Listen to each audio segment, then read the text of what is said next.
Oh, I feel like shit after. Okay, that makes sense. It's me at my weakest. Just like a kid. No more, no more. All right, just a little bit. Like, especially because literally there is really good pizza across the street from my apartment complex. That's all you need, really. Yeah, and it's great. Oh, if I really want like a full pizza, there's one 5-minute drive up the road, and it's great. Nice. We did pizza for our rehearsal dinner, and it fucking slaps. I haven't had a pizza in a very, very long time. I mean, usually, like, when I come back from, like, a travel, I'm like, first thing I was like, let me get New York pizza, please, for the love of God. Yeah, I did the same thing in Hoboken with the Mr. Wraps. It was just a sandwich shop, and I'm like, yep.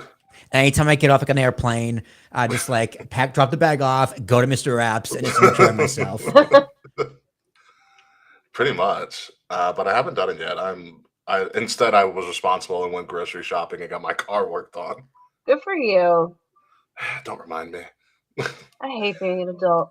Yeah, and then the other day, it was like, oh yeah, by the way, your registration's due at the middle of October. I was like, God damn it.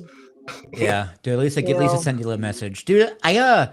I got like a notice in the mail saying like, hey, the registration needs to be done. So I was like, okay, I did it. And then they mailed me 2. They mailed me like 2 copies. Well, just which made me think.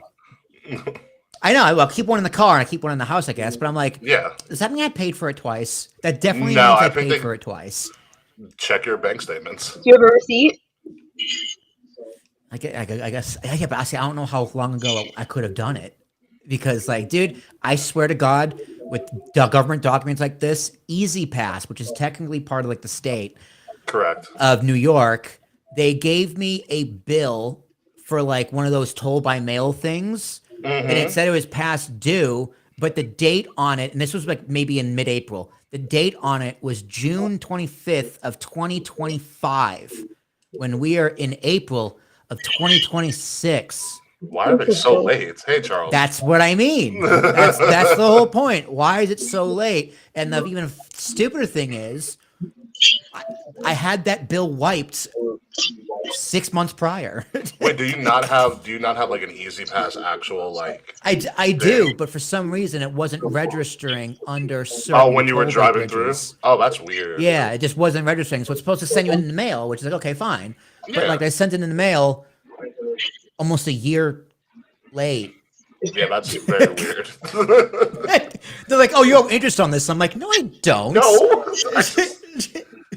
Is there a date to the letter too? I didn't. Your tofu's beeping. It's a good question. I wish I checked because it was like I only noticed it on I guess like the stamp or whatever. But I guess when when they sent it, so it was like a year and a half ago. It was like a year prior or whatever. Yeah, look at the date of when the letter was. Not when you received the letter, like if it's a letterhead, there should be a date that they sent it out. That might give you some leeway. So how many times did everybody watch the Doomsday trailer? Me, I'm at 75. I'm joking. Like I watched it 3 times. Oh, not bad. I already purchased my ticket. I was like, screw everybody. I'm going by myself. Honestly, I don't blame you for wanting to go by yourself the first time, so you can like you know what it is feel all your for me? feels. What? Well, that too. But you know what it is? Like when you go with a group of people, everyone's got to get a right date and the right time. And I'm like, I'm not waiting around.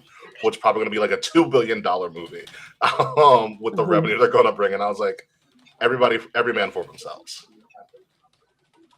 So, and I got when are you going? The 19th, so that's Saturday. Very nice. 19th, middle of the day, and I got the perfect seat. So you know sometimes where you have like essentially like if you're in a big theater and you have like the handicap rows usually in the middle where it splits between the lower level and the upper level, but in that like section there's like a couple of regular seats there just because I got one of those regular seats in that section, so I'm gonna have tons of space. Love. I'm gonna have tons of space. It's gonna be prime viewing. And I get to see. So I'm speaking of movies. I'm seeing The Odyssey on Saturday afternoon. Oh, it's awesome! I want to see. You saw it? How was awesome. it? We saw it on Sunday. It's awesome. It's great. It's really long, but it's great. Did you see it in IMAX or you just saw like regular theater? I saw it on they called it the AMC XL. Oh, I've never tried an XL. how is that? I didn't know what it meant, but like, is this IMAX? Is it not IMAX? I'm like, oh, it was matinee. So I was like, sure. No, AMC has an IMAX, so they have XL, they have Dolby Cinema. Dolby Cinema is fucking awesome. But is XL like one of their IMAX screens, or is it just one of those? No, they will tell you if it's IMAX or not. That's what I thought. So I saw on the XL screen, and the one thing that I definitely noticed, like specifically when they're in the cave with the Cyclops, is you hear like the echoes of the footsteps when they're walking, or like when they're whispering to each other. You hear that it just rings throughout the theater because it feels like you're actually in the cave, and it's fucking creepy. Like it's scary. That's cool. So like that was like yeah, no, you have to see this in theaters because Christopher Nolan did such a great job with the sound design in particular. Yeah, so AMC XL, from what I just did a quick, is their largest non-premium auditorium featuring screens at least 40 feet wide and Barco 4K laser projection. In contrast, IMAX uses specialized proprietary camera and projection technologies, all put on taller curved screens designed to deliver a more immersive theater-wide visual and auditory experience. So you saw it pretty much in like regular def, except for the the 4K part, but it's their XL is their biggest movie screen that they do. That's cool. AMC. I want to go to the IMAX theater in Lincoln Center. Like the true IMAX? Yeah. Yeah, I get that. Yeah, so I'm seeing that on Saturday, and Wednesday I got advanced screening tickets to see Spider-Man. Oh, that's right. Let us know how. I can't believe it's out already. It's out next week. That's crazy. This month went quick. Yeah, it did. So the money. Yeah. But it's fine. It's fine. We are going to talk about. We're kicking off with AEW first, by the way. Yay! Cool. Which actually, well, AEW, we've got to do a score update, and the results may surprise you. Oh no! Because we had a score update. No. And we have a bunch of wrestling, a bunch of WWE news. Some of it's really comical. And some of it's not. The only thing I watched was Saturday Night's Main Event. Which, honestly, entertaining. Perfectly fine. It's a great nothing show. Fine background entertainment. A great show. And I watched the Danhausen parade. Oh, I missed the Danhausen parade. How was that? So fucking funny. I thought about going, but I woke up late on Saturday, and it was like raining and gross. I'm like, did they run it up like from Javits to MSG, or what was it? Well, they drove him in a van from Javits to MSG, so they film him coming out of Javits, getting ready for the parade. They put him in the mini houses in a van, and they drive to MSG because it was raining like crazy on Saturday. It was. So they had a float for Danhausen parked outside MSG. And it was the Danhausen uncursing float. It was all blue and orange. It had Danhausen's face on the front. So him and R-Truth stood on top of the float. And that is the segment I need. I need Danhausen and R-Truth to be a segment on WWE. It's all on YouTube. It was like 30 minutes. Danhausen is the only thing that's hitting in WWE right now. Dude, I agree. They pushed that so fucking hard on Raw too, like the highlights from Saturday Night's event. Yeah, 4 segments on Raw. It was pretty nuts. Yeah, Raw was fine. I don't know why, because I always watch it like before I fall asleep. But every time the Intercontinental title segment is on, I just want to turn my TV off and go to bed. I have no idea why. Every single time. It could be like in the beginning of the show, towards the end of the show. Every single time I was like, yep, nope, I'll watch this tomorrow. I'm telling you right now, Chad and Pence are going to be the match of SummerSlam. Yeah, that's going to tear the house down. Yeah, I don't doubt that. I mean, the card looks good. The card's fine. It's good for a night. I don't know about two. I did say that. I don't need 2 nights. It is a great one night SummerSlam. But I hope we get to talk about Lyra Valkyria because I actually love what she's doing. Yeah, we're going to talk about that because there's some funky stuff going on there, rumored. Yeah, Bailey's contract. Oh, that I heard. Yeah. Yeah, that'll be fun. That'll be fun. And there's no Yankees tonight, so you got my full attention. Because they got rained out. Again. Let's check on my baby. Rain out. No, they already called it. They already got rained out.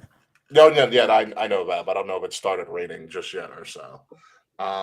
Let's check on the Mets. Let's not. Great news. Yeah, I'll check on the Mets. It's not going to be good. Great news. They're playing Milwaukee, and it's in Milwaukee. Oh, the team with the best record in baseball. The team that's incredible. Yeah.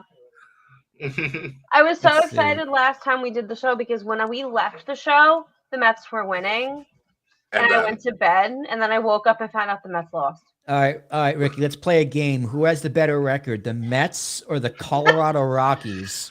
Ooh. I'm still gonna say Mets.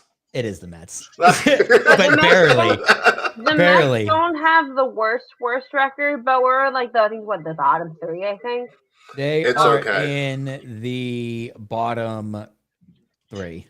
It's okay. You get a little bit of a reprieve because we can talk about the Mets because people were shitting on the Jets during the World Cup. Uncursed them 4 times. I love how in the World Cup, somebody put a meme about the World Cup final. I was like, wow, Argentina made a dedication to the Jets by scoring 0 points. Did you see the like all the NFL football teams getting like Disney mascots? Oh yeah, Kay sent it to me. Yeah, the Jets got Buzz Lightyear, which they don't deserve. I will be buying that shirt. The Raiders got Darth Vader. I'm so jealous. Accurate. I'm so jealous. It's not. Yeah, fair. No, I mean it is accurate. It's more accurate for like they were more like Darth Vader when Darth Vader was on movie screens, so it fits. Yeah, what is it? Dude, they gave the Commanders the pig from Toy Story. Yeah, because their fan base used to be called the Hogs. Oh. So there would be grown-ass men dressing up like pigs. I was very confused by the choice. Yeah, it's weird when you look at like the Washington Commanders lineage, as they used to be called the Redskins, and their fan base is called the Hogs. It's a weird thing that I can't explain at all. I'm glad that makes sense because my off-air joke is much better. It's a much better explanation. Didn't the Patriots get Captain America? Duh. Yeah. So, I did see the Disney stuff, but my focus now is pretty much on Comic-Con because, you probably don't know, Will. You know who they announced as their guest of honor for New York Comic-Con? No. Nicolas Cage. Good for him. Yes, Kay? Were you waving at something? I was waving to Liz. Oh, okay. I was you walked by, so you have your hand raised. No, I do. That's her. What? I'm okay, but thank you. Oh man! All right, so let's get this. Kay and I can cry over baseball together. Yes, you can. Yeah, Fritz, I'm sorry your Blue Jays are terrible. I did not see that coming. Can you take Bo Bichette back? Listen, here's what happens. Kay, you should know this as a Mets fan. You should know this as the Mets fan. The Mets are a franchise where people's careers go to die. Happens like clockwork. All of them. Look at Lindor. Yes. Bro, I have concerns. I'm very concerned he's going to get traded. Hell, look at Beltran. Jason Bay. Jason Bay, oh my God, I forgot about that one. Pedro. Oh, Pedro. Johan Santana. Carlos Delgado. There's another one. The one who got out of it was Mike Piazza somehow. Yeah, he's like the outlier. Yeah, but all the rest.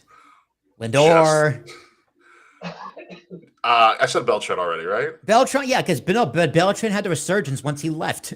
Yes. Because he was on Houston, then he was on the Yankees. Yeah, the Beltran. Beltran's a good one. Oh, what's another big acquisition? They're like, Verlander. Yeah. Well, Scherzer, and then Scherzer had a resurgence after he left too. They both left in the same year. Yeah, they both arrived and left at the same year. Yeah. It's pretty bad. But hey, Kay, at least the Jets have a white helmet now for their all-white jersey. Did you see that? Good for them. They're still going to suck. Actually, they're uncursed ×4. Wait, speaking of jerseys and whatnot, did you do your Islander design? No. Well, did you hear about this real quick before we actually start the show? So the Islanders are like, hey, we're looking for an alternate jersey, and we're looking for our fans to design it. Oh, that's really cool. So they had people submit entries. They gave you like a template so you can design it, and then they're going to pick like the 3 or 5 best ones, and it's going to be a public vote for what the best jersey is. The public vote's risky. Yeah, I saw some designs, and I was like, these are kind of good. Yeah, but then you get the one like New Zealand where it's just like Bodie McBoat face. No, I think they had different styles and designs that you can pick from and put them together in the jersey. Some of the ones I saw are like, oh, these are really good. So, I mean, we're gonna have to go to an Islander game, Kay, especially since the All-Star game is finally coming to yes. Arena. I wanted, because Liv's a Boston fan, and they're only playing the Islanders at UBS once. That's it? Really? Yeah, in December. I thought there would be more. Me too. I was very much like looking forward to planning. Do you know what in December? It's right before Christmas. It's like the week of Christmas. Oh, that's doable. Yeah. That's doable. We'll figure. I'll scour it. We'll figure something out. Yes. All right. Anyway, enough about sports. Let's talk about a sport that actually matters: professional wrestling. So we will be back in 3 minutes with a prediction of AEW's newest pay-per-view, and WWE pretty much being like, "We need you guys to show up in different places, so we're going to drop the price for everything." So we'll be back and talk about all of that in about 3 minutes.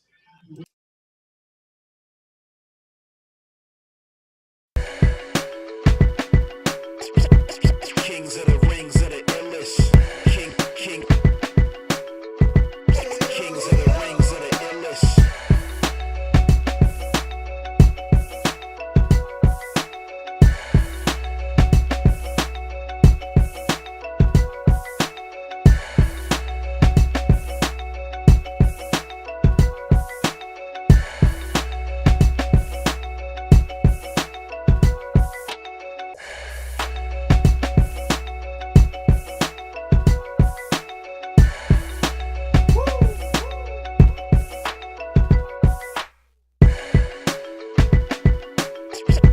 Kings of the rings of the illest.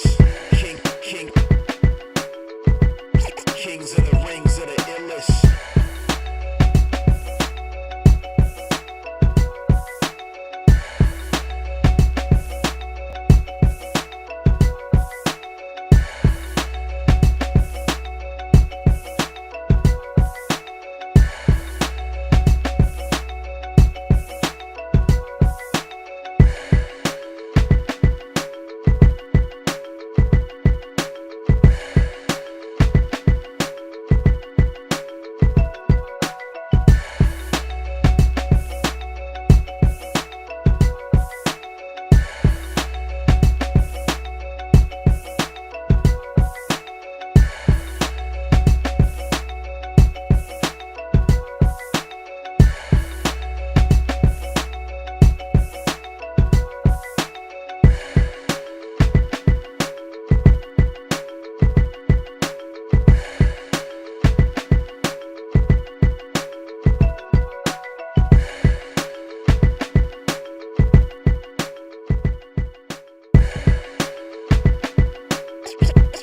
Kings of the rings of the illest. Kings of the rings of the illest. Live from the Wrestle Addict Radio HQ, representing Kings of the Rings to the fullest. King Ricky made the hot tag to Willie T, and out of nowhere like Randy is the Queen Bee. K-Fay brother, 400 plus in the bag like money in the bank brother. See when they pod, it's the opposite of common. Look at the comments, crowned at a certified top 10. You heard? Kings of the Rings pod. Throw up a too sweet when you see the squad. Like a chop in a, I know you feel it. Kings of the Rings of the illest. Kings of the Rings of the illest. Kings of the Rings of the illest.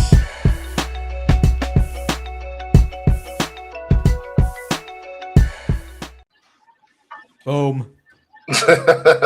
I was listening to that theme song the other day, and I forgot how really good it was.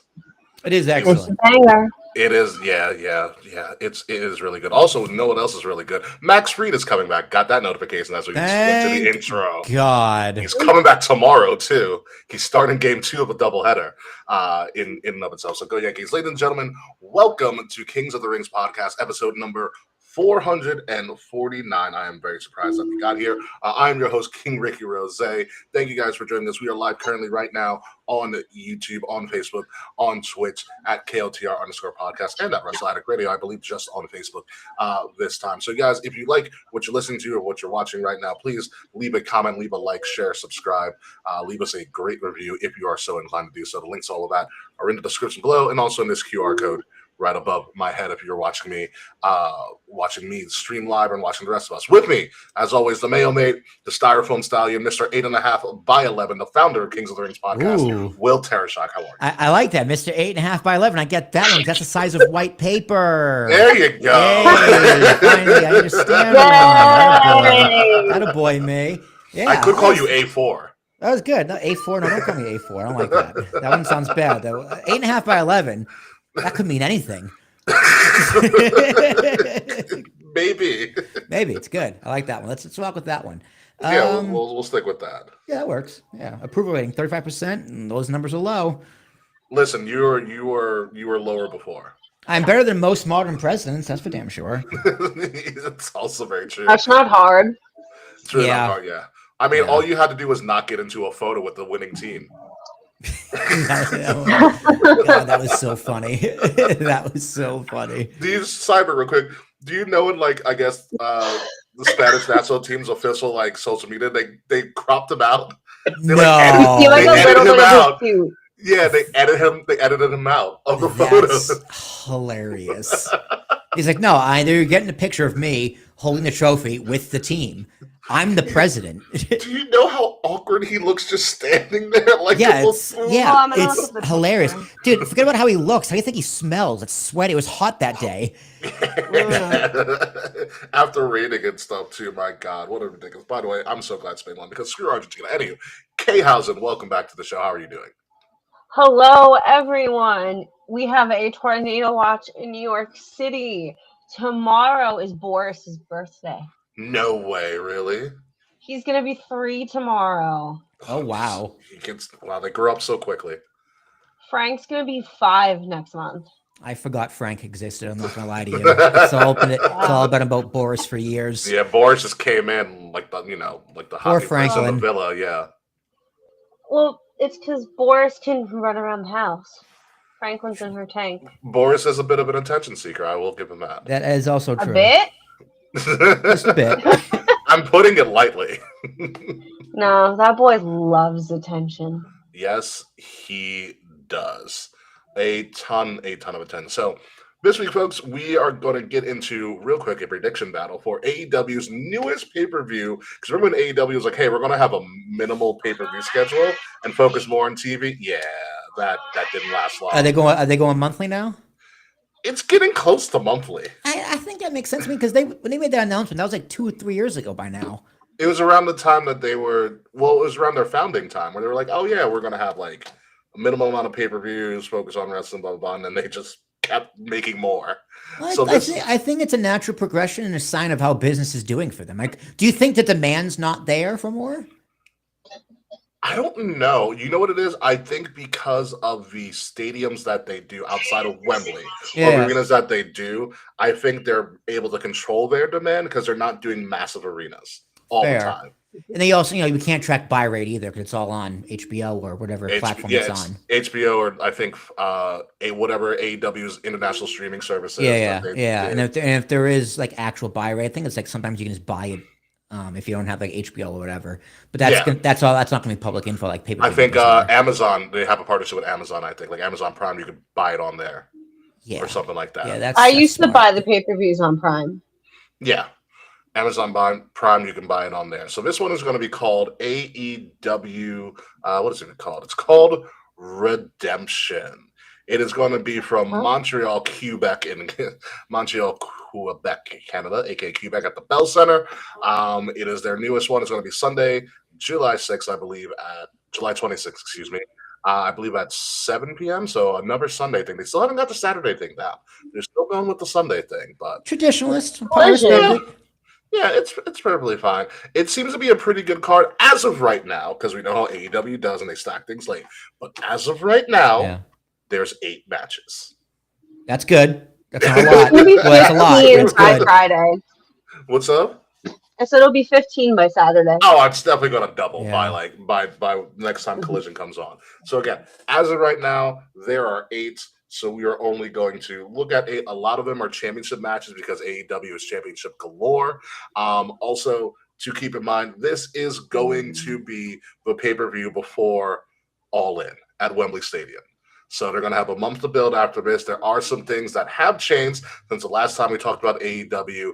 In particular, the first match that we were going to talk about is the AEW World Champion. And as you can see, MJF's not there. So remember when we were like, oh, why did WWE hot potato off Sami Zayn? AEW was like, hold my beer. So the last time we were here, we talked about Sami's kind of really, really transitional run, and AEW pretty much did the same thing with MJF, except not really, and they actually tied it into a storyline a lot better. So Will Ospreay obviously wins the Owen Hart. He gets to challenge MJF. Kenny Omega, who used to be like Will Ospreay's big mentor, essentially was like, hey, dude, what are you doing? Like, I love everything you've done, but you're still siding with John Moxley and the Death Riders, you know, the people that injured you in the first place.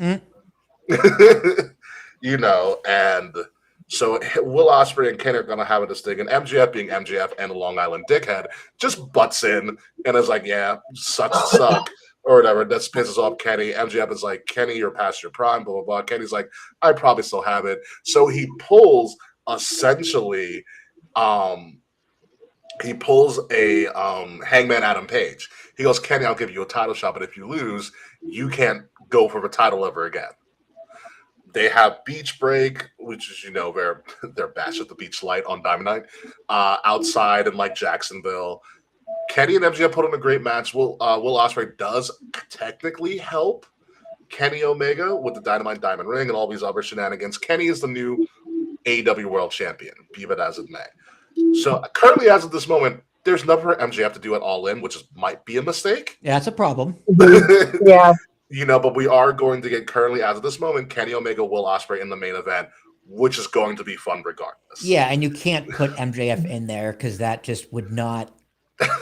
I think that's a big mistake. Yeah. So how do you get Kevin Knight? Kevin Knight, the new member of the Don Callis family, the one who turned on Darby Allin at Double or Nothing, became a heel TNT champion. So on last week's Dynamite, as they're celebrating Kenny's thing, Will Ospreay comes out and they kind of yuck it up for a little bit. Kevin Knight comes out and he's like, hey, I'm a TNT champion. And MJF said that he would give me a title shot, you know, down the road. And I'm still owed that title shot. And Kenny Omega's like, why would I keep MJF's promise? That's stupid. So I'm not like, I was like, wow, this actually makes sense. Instead of, you know, CM Punk and Cody Rhodes going like, when? No better. Yeah, logic prevails for once in wrestling. Yeah, and so Kenny Omega's like, I'm not going to give it to you because you're owed it by MJF. I'm going to give it to you because I think you're still a good person because Kevin Knight joined the Don Callis family. Oh, yeah, and by the way, Will Ospreay is also an official member of the Death Riders now, which is kind of weird because it's Moxley and, like, you know, people forget Moxley, like, almost legitimately choked out and suffocated Bryan Danielson on TV as, like, one of Bryan Danielson's last acts as a performer. Like, do we all forget that whole thing? Yep. Forgot. He literally put a plastic bag over his head. Oh my God. Yeah, you don't remember that? No, I don't remember that at all. He put a plastic bag over his head and like choked him out on a pay-per-view. Nice. Yeah. Yes, Kevin Knight on top. Kevin Knight, the TNT champion in a title match. Again, I think this is a foregone conclusion. I think this is a showcase match because I've seen Kevin Knight. I think Kevin Knight's actually freaking amazing. He's doing much better as a heel. He was Speedball Mike Bailey's tag partner prior to this. Him joining the Don Callis family is going to be awesome for him.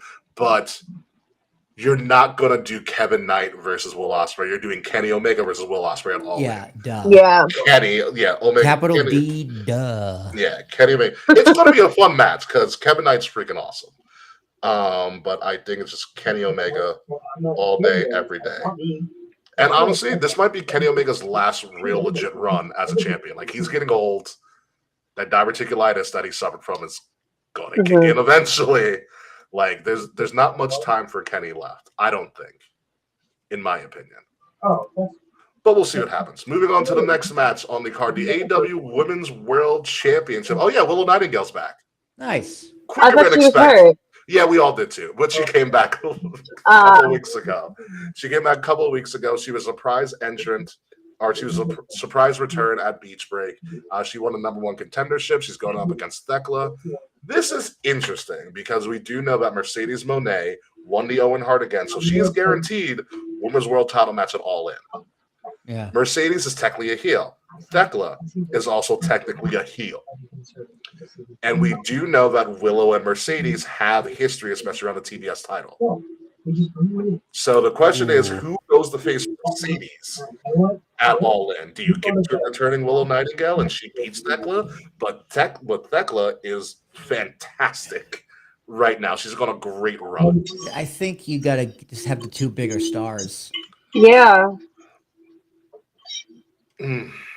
Because, like, I mean, how does the crowd react to Thekla? Do they boo her, or is she a cool heel? They boo her for the most part. They right? boo her, Say boo so, her? okay? But I feel like she's doing a really good job, so I don't think, like, I feel like her stardom is rising. Yeah, so her against Mercedes, because Mercedes, I mean, yeah, she's always a good heel, but she could always be a heel you cheer too, because she's a cool heel. Yeah, but Or do you try and turn her?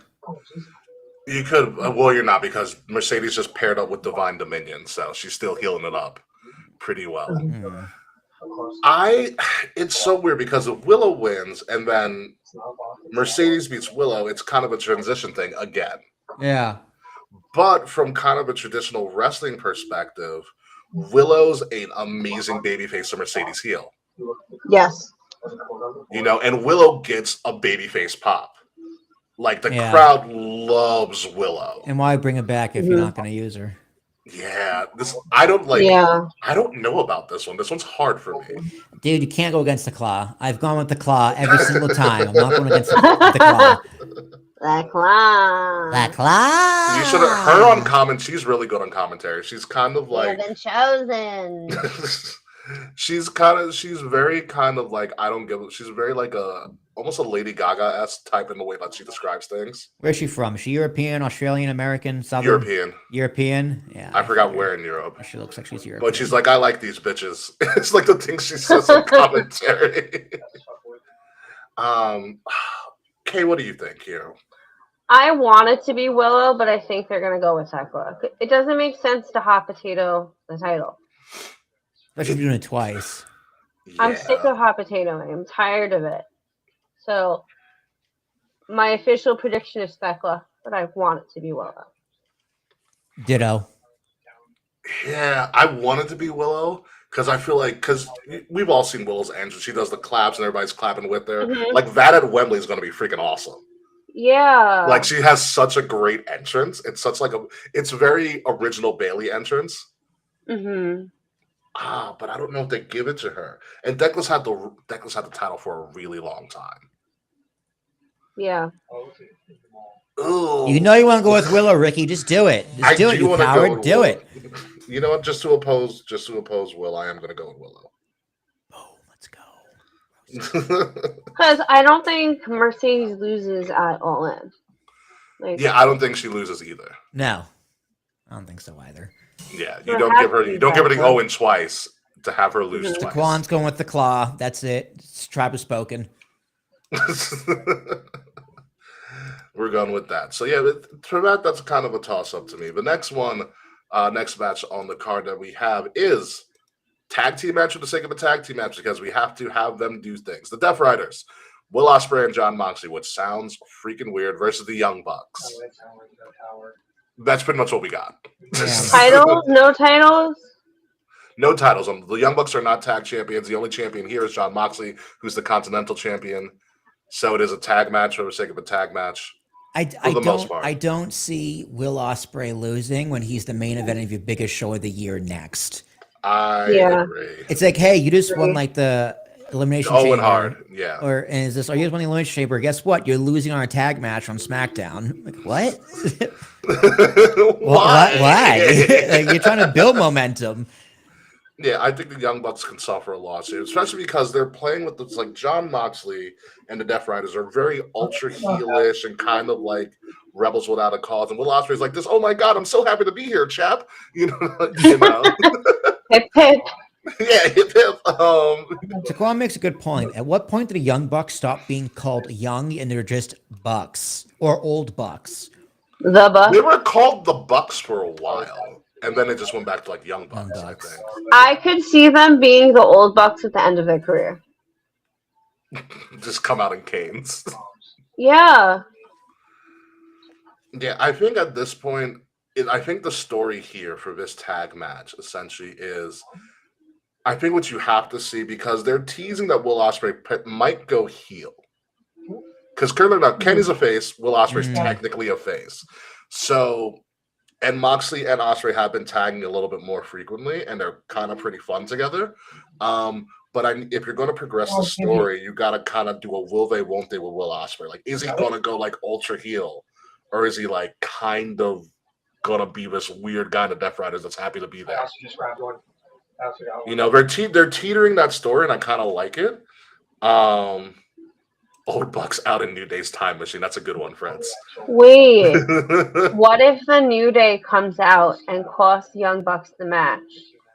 That gives Ospreay and Mox the win, sets up New Day versus Young Bucks. I'd buy that pay-per-view. I'd buy all in. I'll tell you that right now. Is it, Young Bucks currently faces or heels? Faces. All right, so you have the New Day coming as heels. Potentially. I mean, that's what they were doing in WWE, and it was actually good again. Yeah. So, I mean, I'm officially going Ospreay Mox. The New Day should, by time-wise, come in. I don't think the New Day good guy shtick would work in AEW either. No, they'd have to be a little bit harder, but they could also get away with it more. That's what I mean, but they'd be way better as heels because they just go harder. That's why you need them to be heels, because it'd be better. Yeah. Because it also would have like a chip on their shoulder. Yeah. And you also want to kind of change the character. Like, they were happy-go-lucky. They were kind of Bugs Bunny-ish in WWE. You got to make them seem like big pricks in AEW. Yeah. Yeah, absolutely. You know, but are we all going Ospreay Mox here? What are you going? Yes. Okay. Yes. Speaking of contract stuff real quick, which Sideberg again. Raj Desi, formerly known as Jinder Mahal, has a TikTok account. He's been talking about WWE a lot. In particular, he talked about, which is a revelation to me, the way that WWE does releases. So what happens is when WWE says we've come to terms on the release of somebody, it does not mean that they're released that day, and there is no such thing as a 90-day non-compete.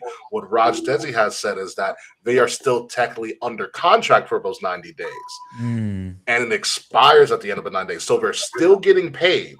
Oh, so it's like, okay, so it's like, hey, this is your notice of release. Correct. Effective of 90 days from today. The non-compete technically does not exist now. They are just taking off the road, they're taking off TV, but they are still getting paid for those 90 days. You know what? It's a happy medium. It's a very happy medium that is fair to both parties. Correct. Yeah. Damn. Don't tell TKO that, because they're going to get rid of that immediately. Yeah, so that was interesting news coming from the man formerly known as Jinder Mahal's social media page that he started talking about. I was like, oh, so the 90 days just freaking made up BS. We only know we think it's a 90-day no compete because we don't see them on TV for 90 days, and we all know it's because it's 90 days. Correct, but it's more so that it's not a non-compete. It's technically they're still under contract. Yeah, so it's just a set expiration of their contract. Yeah. So it changes things up a lot. Yeah, Changes a lot of things. Allegedly, Sheamus' contract expires at the beginning of October. Mm. Oh shit.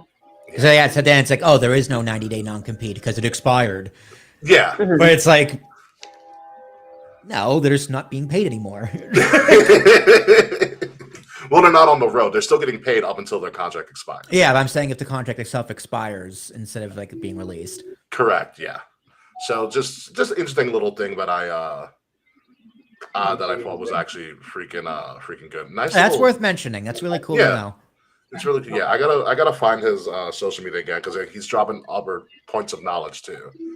So it really, when we look at the release, it makes things look a lot different when you do it under that lens. Yeah.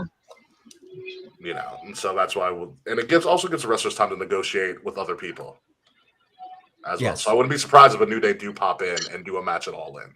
Which again, New Day versus Young Bucks is essentially a giant dream. Mm-hmm. Which I would tune in live for that.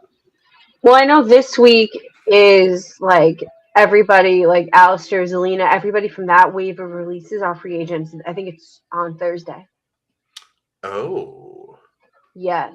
It's going to be a fun time then. All Like right. Motor City. Oh, wait. If it's not the New Day, Motor City Machine Guns are free this week. Motor City Machine Guns have been teasing they're going somewhere. They have to be going to AEW. Honestly, if AEW plays it right, they could have the best tag division of all time. Yes. If you can get Motor City Machine Guns and the New Day in the same hall, that tag division's bananas. It's a shame they didn't really do anything in WWE. Motor City Machine Yeah. Guns. They gave them a hot start and then they just let them fall off. Yeah, it really doesn't make sense. I blame TKO. Because they were so fun. So much fun to watch. They were absolutely great. But let's move along down this road of redemption for AEW. Next match on the card. Speaking of tag teams, the AEW World Tag Team Champions on the line. Cage and Cope versus the upper part of the Death Riders. Claudio Castagnoli and the Bastard. Which I wanted to go back to Neville one day. Like I just want him to do like his Neville gimmick randomly. The man that gravity forgot. He has his little cape. Yeah, gets on the knee, points to the sky. So good. So here's my thing here. We all know at some point Edge and Christian are going to retire. They're in Montreal. They're more so from the Toronto area on the other side of Canada. Do they drop now? Or do they Where are hold they on? for the rest of the year? Let's see. Chicago, because they got to do all out in Chicago. Wembley, Chicago. I don't know where they're at for the rest of the stuff. I'm checking it now. I do not believe they go back to Canada anytime soon. My thing is, this is a fun run for Cage and Cope. But then again, speaking of their tag division, I can see them holding on to go up against the New Day, to go up against the Motor City Machine Guns. Mm-hmm. You know, if your tag team division is going to turn into dream matches, you can't get with Edge and Christian are the top of like the dream match because they haven't tagged in so long. Yeah. Okay, Fred says there's a rumor of a Toronto show in October. Oh, then Cage and Cope saying that his Wrestle Dream might be in Toronto. I say Cage and Cope retain. I think that's an easy I agree. one. Yeah, I mean, I'm booking myself like a mark here because we're kind of saying like Motor City and New Day are going to AEW, which I think they should because it'll be fun. AEW has an opportunity to really kick WWE's ass with all these free agents. From a tag division perspective, yeah. Yes, well, I mean in general, but definitely the tag division. Oh yeah. The only thing working in WWE is Danhausen. Like my favorite wrestler is the champion, and I've forgotten several times that he's the champion. Well, now he's freaking jacked now too. It's hard to recognize him. I know. Vacation did him well. Moving on to the next match on the card, the TBS Championship. The championship that Willow Nightingale dropped because of injury, but she came back really, really quickly. Well, Hikaru Shida, former AEW Women's World Champion, came back, won a what the hell is it? Survival of the Fittest match, which is just like a 5-person elimination match. One survival of the fittest, became the champion. Maya World is the number one contender. Maya World is the woman that lost to Mercedes in the Owen Hart final at the last pay-per-view. This is kind of a match they're putting together just to put together. Maya World is like only 24, 25. She's really young, really athletic. She reminds me of Athena, a.k.a. Ember Moon, which, Sideberg again, by the way. She beat Roman's modern day record of Ring of Honor Women's Champion. She has had that championship longer than Roman had in his like 1,316 day career reign as champion. So Athena now the longest reigning champion of the modern era, which I think is really, really interesting. But back here, Hikaru just got this at Beach Break, so I'm going to say that they're going to keep it on Hikaru Shida. I agree. And have her do something with it. I do like My World. She's going to be fun, but she's still really young. I'm going to go with Hikaru Shida. Will, are you going with Hikaru? Shida, it's always a safe bet. I don't know who Maya World is, so yeah, Hikaru Shida it is. If you were Dave, you would pick Maya World. What? To be a contrarian? I mean, no, because Dave likes chocolate a lot. I mean, hey, to be fair, I mean, this guy over here too would much prefer Maya World over Hikaru Shida. But I don't make my picks like that. That's very true. I like My World, but I think Hikaru Shida is your safe bet, especially since she just got the title. And AEW doesn't really do hot potato like that. Speaking of which, this match is probably going to steal the show more so than anything. Kyle Fletcher, your AEW International Champion, who beat Takeshita the other week, is going up against Bandito because essentially Bandito challenged him this week on Dynamite. Kyle Fletcher wants to be a fighting champion as much as possible, and these guys are going to be freaking phenomenal together. Bandito came off the last pay-per-view where he lost John Moxley for the Continental Championship. They obviously like Bandito for his big matches. They just don't give him the championships in AEW, although he is currently right now, I still believe, the Ring of Honor World Champion. So he's still kind of holding on the Ring of Honor, and he's going for his other secondary titles in AEW. Kyle Fletcher, aka the Protostar, which I love that name, Protostar Kyle Fletcher. Instead of Prototype Protostar. Yeah, that makes sense. That fits. Yeah. That checks out. He's really good. He's got a great look. He'll be great when WWE signs him in a couple of years. I'm telling you that right now. I'm going to go with Kyle Fletcher. Big fan of Kyle Fletcher. I agree. I love Bandito, but he's there to kind of make himself look good and probably just to keep Ring of Honor kind of relevant, as he's going to show with the Ring of Honor Championship. You're not impressed that Athena passed Roman Reigns for her title run? I am impressed. AEW fails ROH a lot, and that's one of their biggest failures. That should have been highlighted everywhere. Yeah, I'd be like, hey, when's the last time Athena, defended or was relevant or was on TV or did anything like that? It's a matter of Ring of Honor being on.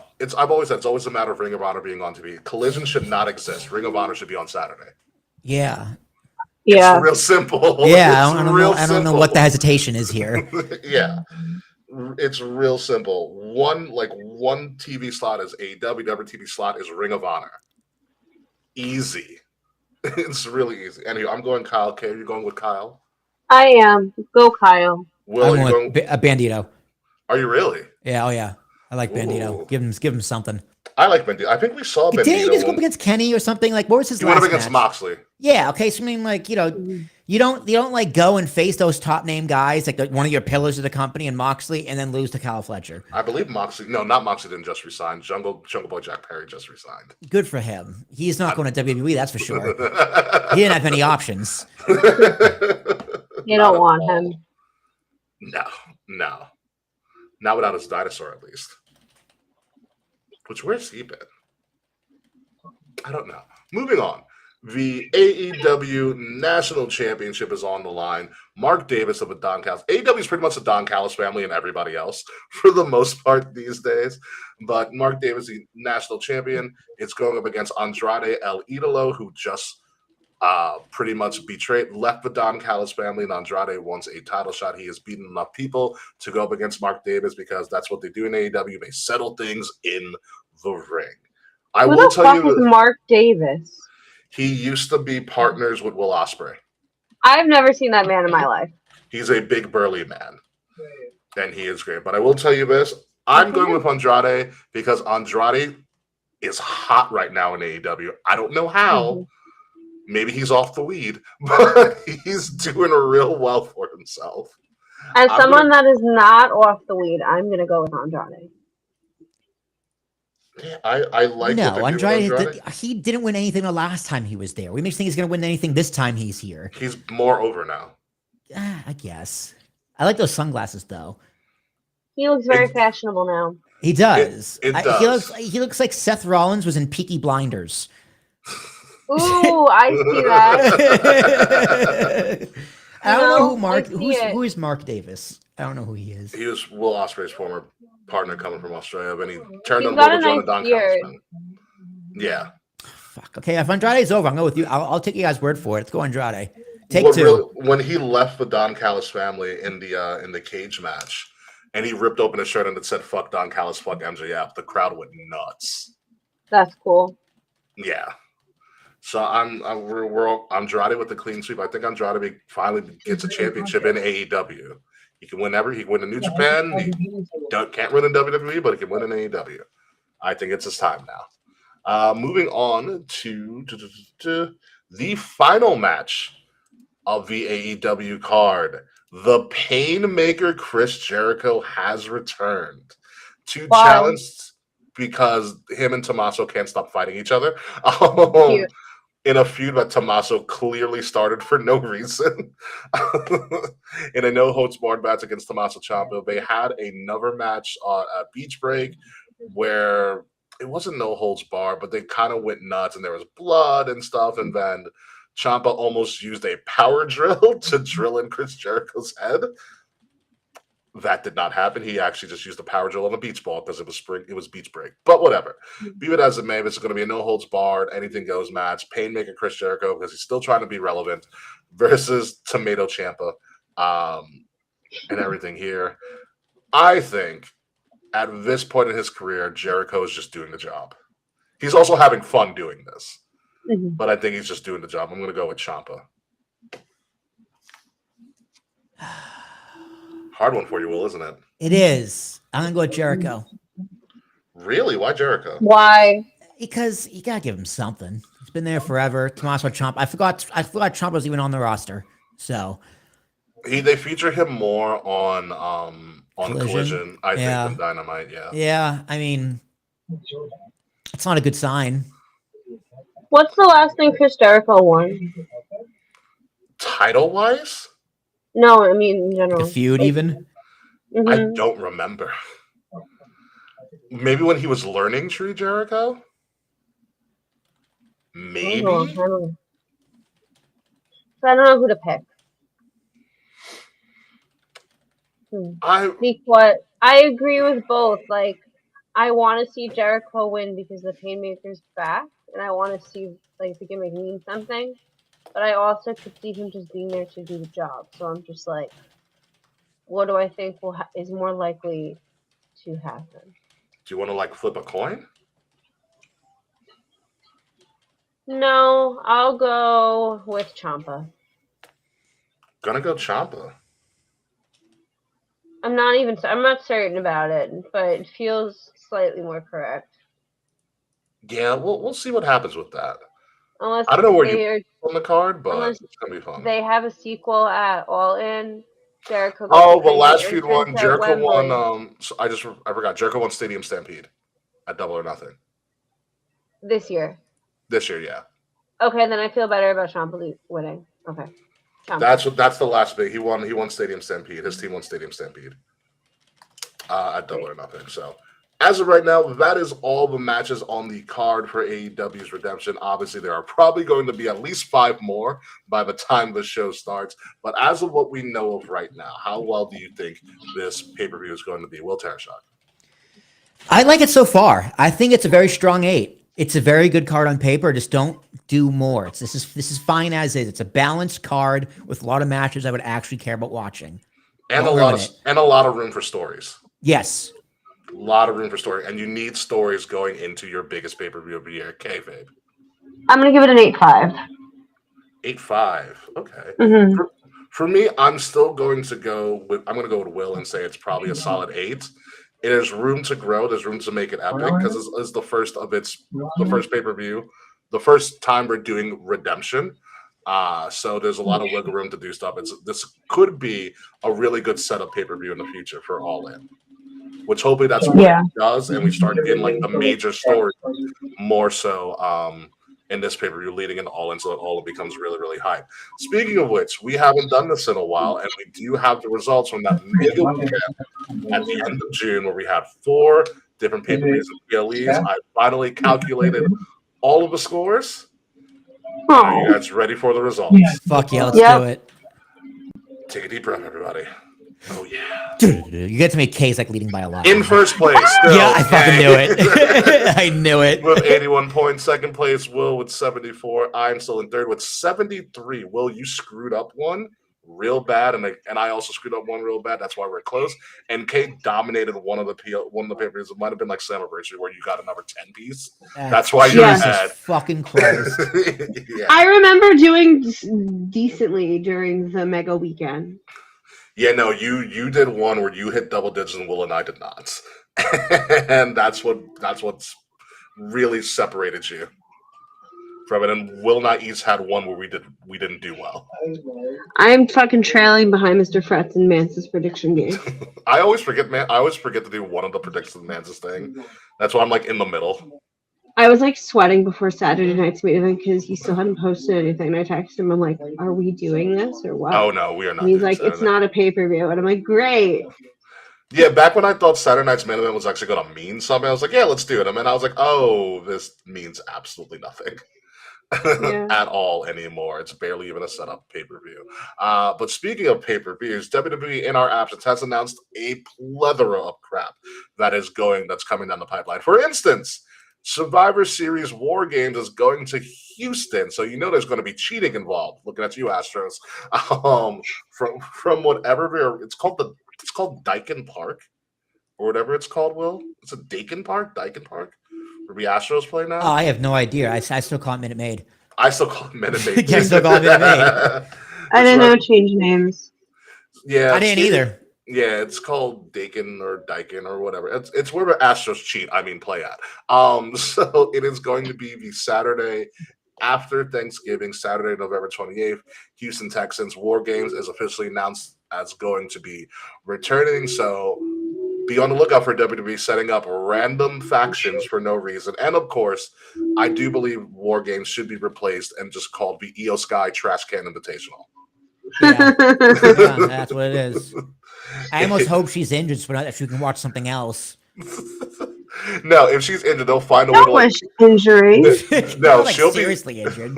Like a fucking Austin Wells missed a few weeks from migraines. Give her migraines.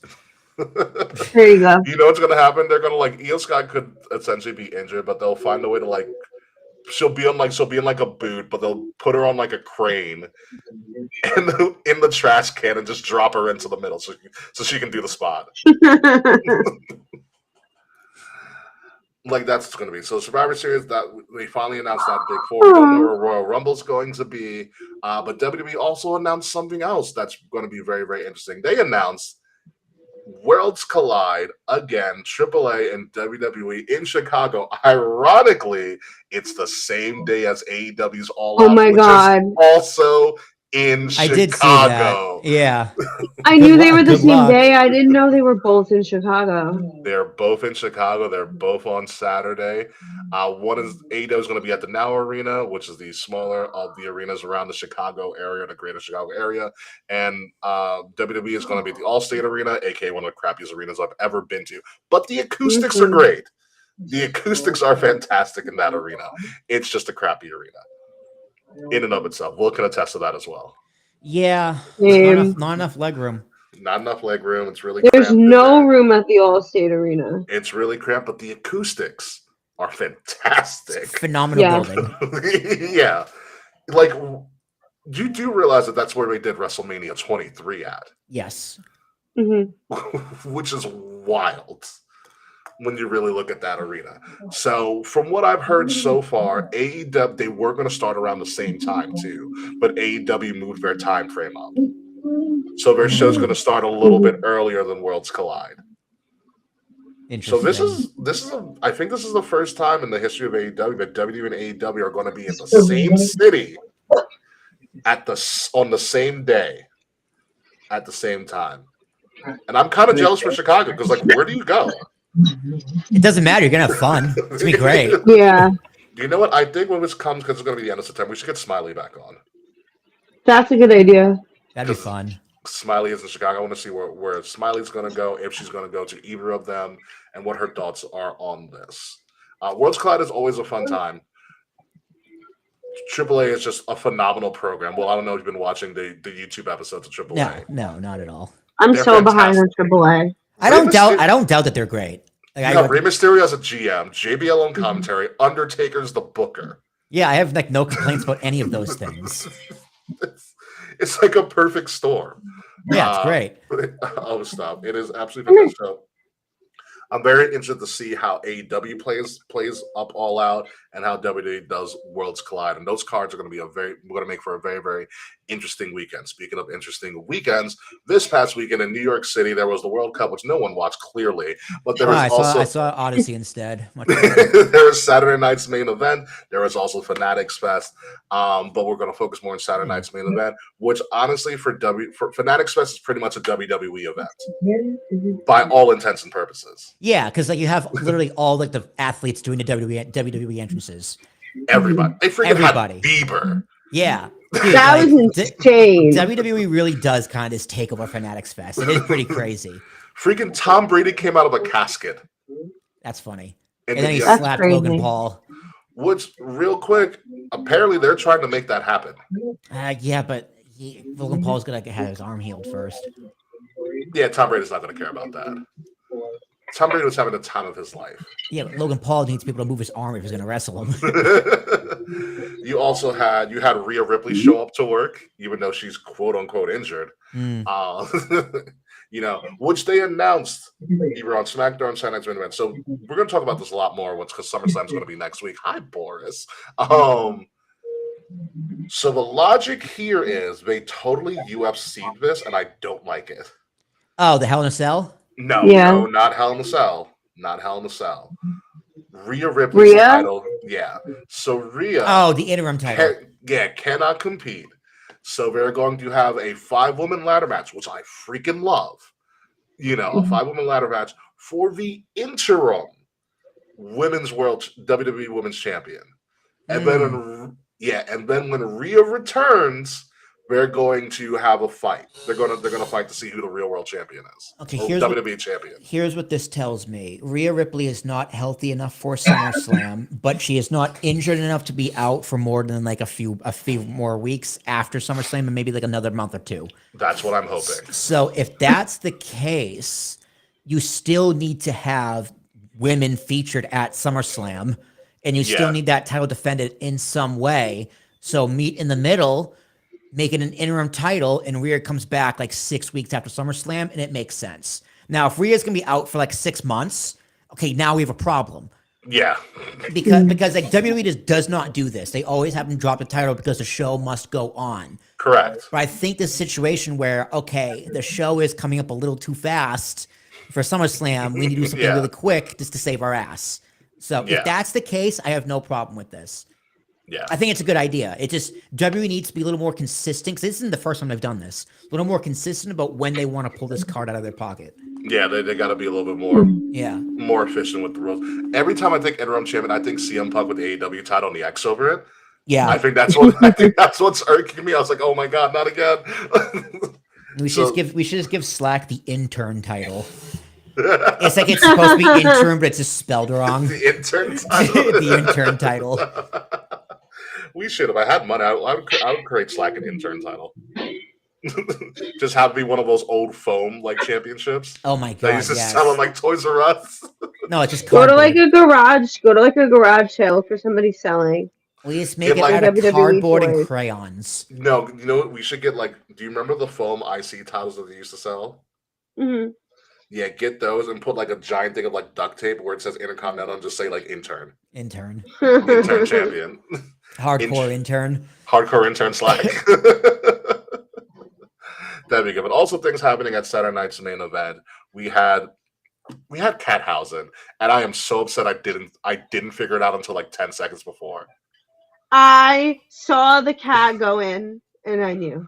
Yeah, he was talking because he's like, "Oh, I got this black cat. I'm gonna use it in the clothing." I was like, "Cat," and then when he did it in MSG, I was like, "Cat." I was like, "Oh, Carl Anthony Towns." Yeah, Came out as Cathausen. That's good. I will say this: hell of a choke slam by Carl Anthony Towns. So good. And like Carl Anthony Towns is legit 7 feet tall. Like it showed. I was like, yeah, he's a big boy. Huge. Absolutely huge. I love how it was a weight bearer. I was like, he didn't even take his glasses off. That was fun. You had the nothing main segment of Jalen Brunson and Roman Reigns glazing each other for the most part. Dude, that was just ESPN's just going to show this for a few times, and we're going to show it 8 times, and nothing's going to really happen. But then Tyrese Halliburton came on. He's like, "Don't worry, guys, I got this segment." And it's when it was way better. Listen, I was like, you know what? Perfect. Halliburton forever the villain, even though he was injured all of last season. And I was talking with Sir Charles about this too. I was like, better Halliburton than Wemby. Can you imagine if Wemby would have been booed out the room. That would have been a nightmare. Yeah. It just works because Halliburton's a huge wrestling pacer. fan. Yeah. And he's a huge wrestling fan. Like my friend Fer just had to call me. He's like, "Who's this Danhausen guy? What's he doing with Jalen Brunson?" Oh my God. Yeah, no. Wemby was at Fanatics Fest. Like he was in New York, he was at the World Cup and all of that stuff. Which again, another sideberg. Someone took a picture of Wemby pass out during the World Cup final. That's hilarious. And somebody was like, "Don't worry, Wemby also fell asleep during all 5 games of the NBA Finals in the fourth quarter." NBA Finals. Oh man, but I was also thinking, it's like the NBA is doing a great job mixing their superstars with WWE. Of all the major like sports, the NBA, like the amount of times we've had Brunson, we've had Halliburton, Trae Young has been on. Trae Young's been there, yeah, multiple times. Somebody from the Boston Celtics that came from like Enes Kanter or someone's been on. Well, it all starts because WWE gives title belts to all the champion winners of every sport, and that's what kind of opens those doors. Mm-hmm, but you never see them in like real big segments like you've seen Brunson, Halliburton, Trae Young. Like the NBA does a real good job of allowing their people to do that. The NFL, they just have them sit there. Yes, you know. Well, it's because like if you're gonna get involved like that, like who does WWE need to reach out to? Is it the NBA itself? Is it the team? Is it the owners? Like, or is the players can just do it's the off season? They can just do whatever they want. Yeah, and I think it also works too because of all the major sports outside of baseball. The NBA probably has the most recognizable faces. Yeah, MLB will bring WWE stars to throw out the first pitch, and that's but it won't go the other way. Yeah, no, it doesn't go the other way. Well, probably because half of baseball doesn't speak English. Also could be an issue. But like you're not seeing Aaron Judge on WWE TV. No, but like, did you watch the Home Run Derby? I did not actually. So with like they had like an inflatable ring in the shape of an MLB diamond in the middle of and like introducing all the home run hitters, and Michael Buffer did all the introductions. That's dope. I do know they had an entrance where they had to they signed like a fake Declaration of Independence with a quill and everything like that. Which is great. But like cool. Bryce Harper came in because he was the last one because they're in Philly. Yeah. And he stood on the top rope and they held his bat up like on the inflatable. So like Bryce Harper was like, I've always wanted to do that in his post game interview. So it's like it's totally possible that Bryce Harper would do something like WWE. Yeah. Or like certain players. Like Aaron Judge wouldn't, but Ben Rice would. You know who would also do it? Jazz Chisholm would Jazz Jazz Chisholm likes the attention. He would ham it up. He would be glorious. I feel like Lindor would do it. Yeah, for sure. There's some players around the league who would do it. Yeah. So I mean, it's the who would have done it in their prime and would have had a ball with it? Nick Swisher. Yep. Yes, absolutely.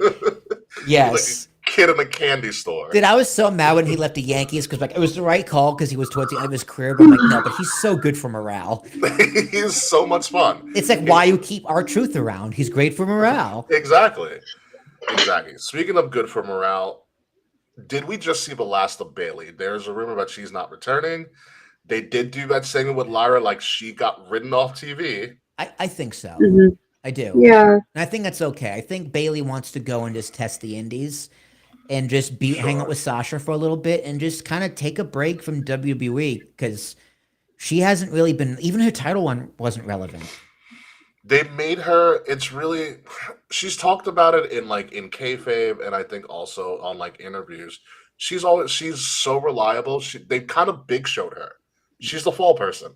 It's a bit of an insult. It's a bit of an insult to Bailey, but yes, I understand. Yeah, you know what? It's not like she's turning every time, but she kind of is always the person taking the fall. Yeah, because there's nothing left to do with Bailey. No, and Izzy's not ready to go to the WWE yet. There's no fresh ideas. There's no character change or tweak you can do. You tried it. You gave her a title run. You can't say Bailey was like mistreated in this latest contract. I don't think she was at all. They gave her pushes. They just didn't go anywhere because they didn't sustain it. I will never I don't know why they didn't go with the. Remember when she was kind of going crazy? Yeah, they just pulled it. That's the one thing why they would did you wrong. pull it? Yeah. They gave it to Lyra instead. Yeah. And to be fair, Lyra's going to run with it and do very, very well. She's pretty much a new Nikki Cross. I think it's I think it's incredible. She came out. I'm like, oh yeah, this is it. This is what she needed. And she's Bailey broke her nose. She's going to be incredible. Yeah. Bailey, she said her future in WWE is more like trainer, right? She wants to be a trainer. She wants to be trainer, PC, coach, back to coach. producer, that is her future in WWE. She is. I think she leaves. Finishes her career, has some dream matches, gets the love for wrestling again. Yeah. Maybe does one more final farewell WrestleMania run in WWE, fully retires, and goes be a trainer. Like, go take 2 or 3 years on the indies and round out your career. Go for it. Go have those matches. Yeah. That makes sense. Yeah, we'll see. I mean, because you're not going to get that in WWE. Unfortunately, not in this regime yet. Yeah, and you're not going to burn the bridge either. Like, you're fine. You want to Yeah, I think if she leaves, she's not it's burning amicable. any bridges. Yeah. Yeah, it's amicable. I mean, she's one of Triple H's girls. Like, he's one of his first creations is Bailey. Yeah. Him and Dusty. Yeah. So she's fine. Bailey's fine. Go. I want her to go. Go have fun. Yeah, it's gonna be interesting to see what becomes of that. All of this is speculation right now. In kayfabe, it seems a line like, oh, she's not going to be around for a while. Yeah. Mm-hmm. So we don't know what the future holds unless she says something. So we shall see. It's like, Bailey, you're in senior year. You already have a job lined up. Go have fun. Yeah. Let the senioritis kick in. And that's what it feels like. It's go have your senioritis. Like, you already have the job and you want it. Just go be a trainer. Yes. Last and certainly not least, the biggest thing that they announced at WWE's Saturday Night's Main Event from Madison Square Garden is this. There is going to be an official WrestleMania watch party at the theater at Madison Square Garden for night 1 and night 2 of WrestleMania in Saudi Arabia next year. After WrestleMania is shown, they're putting on 2 events. One night will be a AAA event called Eternal Glory, and the other night will be NXT Stand and Deliver from the theater at Madison Square Garden. So they are selling tickets for this. So what you're going to get is you're going to be able to watch WrestleMania from the theater at Madison Square Garden with a bunch of different interactive things that you'll be able to do. And then afterwards, you are going to get a AAA event and an NXT event on separate nights. How soon afterwards? I don't know. Because that's my one thing. Like, after watching a 3-hour WrestleMania, give me a 90-minute intermission to go get food, stretch my legs, like buy some merch, just get the wrestling out of my system because I just watched a lot of wrestling, especially after like a main event that's gonna slap. Like, how do you go from like Roman Reigns versus The Rock to hey, here's Stand and Deliver? You know what I mean? Like, yeah. I am more interested in going to a AAA event than I am at NXT. it's a great idea. I am very intrigued because it's going to start. I'm intrigued too. WrestleMania 2 o'clock. WrestleMania's going to be like, at least 2 o'clock at the latest, I think. Yeah, so you have like 2 to 6 or 2 to 5:30, and then you do 7 to 9. It is a central location. It's a great day. It's a great day. My concern is, I was talking about this earlier too. My concern is, like you said, do I get to leave the arena? Because event policies is if you leave the arena, you can't go back. You can't go back. Yeah. Like, I want to get roses. Yeah. I want to go get a dollar slice. Yeah. Can I bring that in with me? Like, what's going to be the Sir, deal? I need street meat right now. If I'm going to have diarrhea for Stand Deliver, I need halal guys. Yes. So this is going to be the official WrestleMania watch party in New York City. However, according to their press release, they are going to do watch parties all across the United States. Yeah, that makes sense. The only place where they're going to have these events are going to be in New York City, though. Yeah. Well, because it's gonna be live, right? So Not watch it after it's live. Correct. It's going to be live. Yeah. So the rumored places are Los Angeles, Orlando, a couple of other places around bigger populous areas in the United States, but LA will probably be one. Orlando, clearly NXT's home. Mhm. I wouldn't be surprised if they do like Atlanta. Yeah, Chicago. it's a good idea because Chicago would be a good one as well. Going to a movie theater to watch wrestling with a bunch of wrestling fans sounds awesome. It's also because it's air conditioned. Because I've always thought of doing that. Yeah, hell yeah! Especially if they're in like the recliner chairs, like woo! Oh yeah, yes. Just go up and get popcorn whenever you need it. Or Yeah, no, dude, that would be good. That'd be good. It's like, okay, my bath, instead of a bathroom break, it's like, oh, fuck, I need snacks. Yes, and Will and I have gone to an event, we went to an NXT live event in the theater. It's a great time. It's awesome. Mm-hmm. Yeah. It's a very cool setup. I would definitely we should definitely look into this. Yeah, it's just an announcement so far. Tickets are not on sale. We don't know what the pricing is, so on and so forth. We do know the pricing of SummerSlam was shot down tremendously. It did? Yeah. How much is it? So here's what happened. They did a video package to promote SummerSlam, and I used Justin Jefferson, the Minnesota Vikings star wide receiver. He's like, hey, I'm Justin Jefferson. Y'all should come to SummerSlam in Minnesota.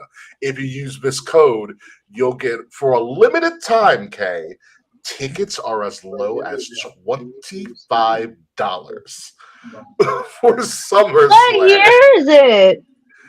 Do you know how much of a drastic change this is? So our friend of the show, Balor Club guy, posted that he had bought like section 120 for SummerSlam at the original pricing. It was like $838. He canceled and rebought the same tickets with that new code. He paid less than $400. Jesus. Wow. Yeah. And there was the combo ticket price, by the way. Yeah, I'm surprised Ticketmaster didn't like catch on to that. And they're like, "What are you doing?" I'm on Ticketmaster right now, and right now nosebleeds are $76. Jesus. Yeah, dude, they weren't selling. Shocker. They couldn't. Charles is saying SummerSlam is BOGO now for the most part. Yeah. Yeah, it's I also saw it's on like, 4th of July they had like that America sale where you type in America, you get like 75% off or some shit. It was They something weren't crazy. selling. They finally understood that, hey, we can't keep doing this. They priced out their core fan base, and now they're suffering for it.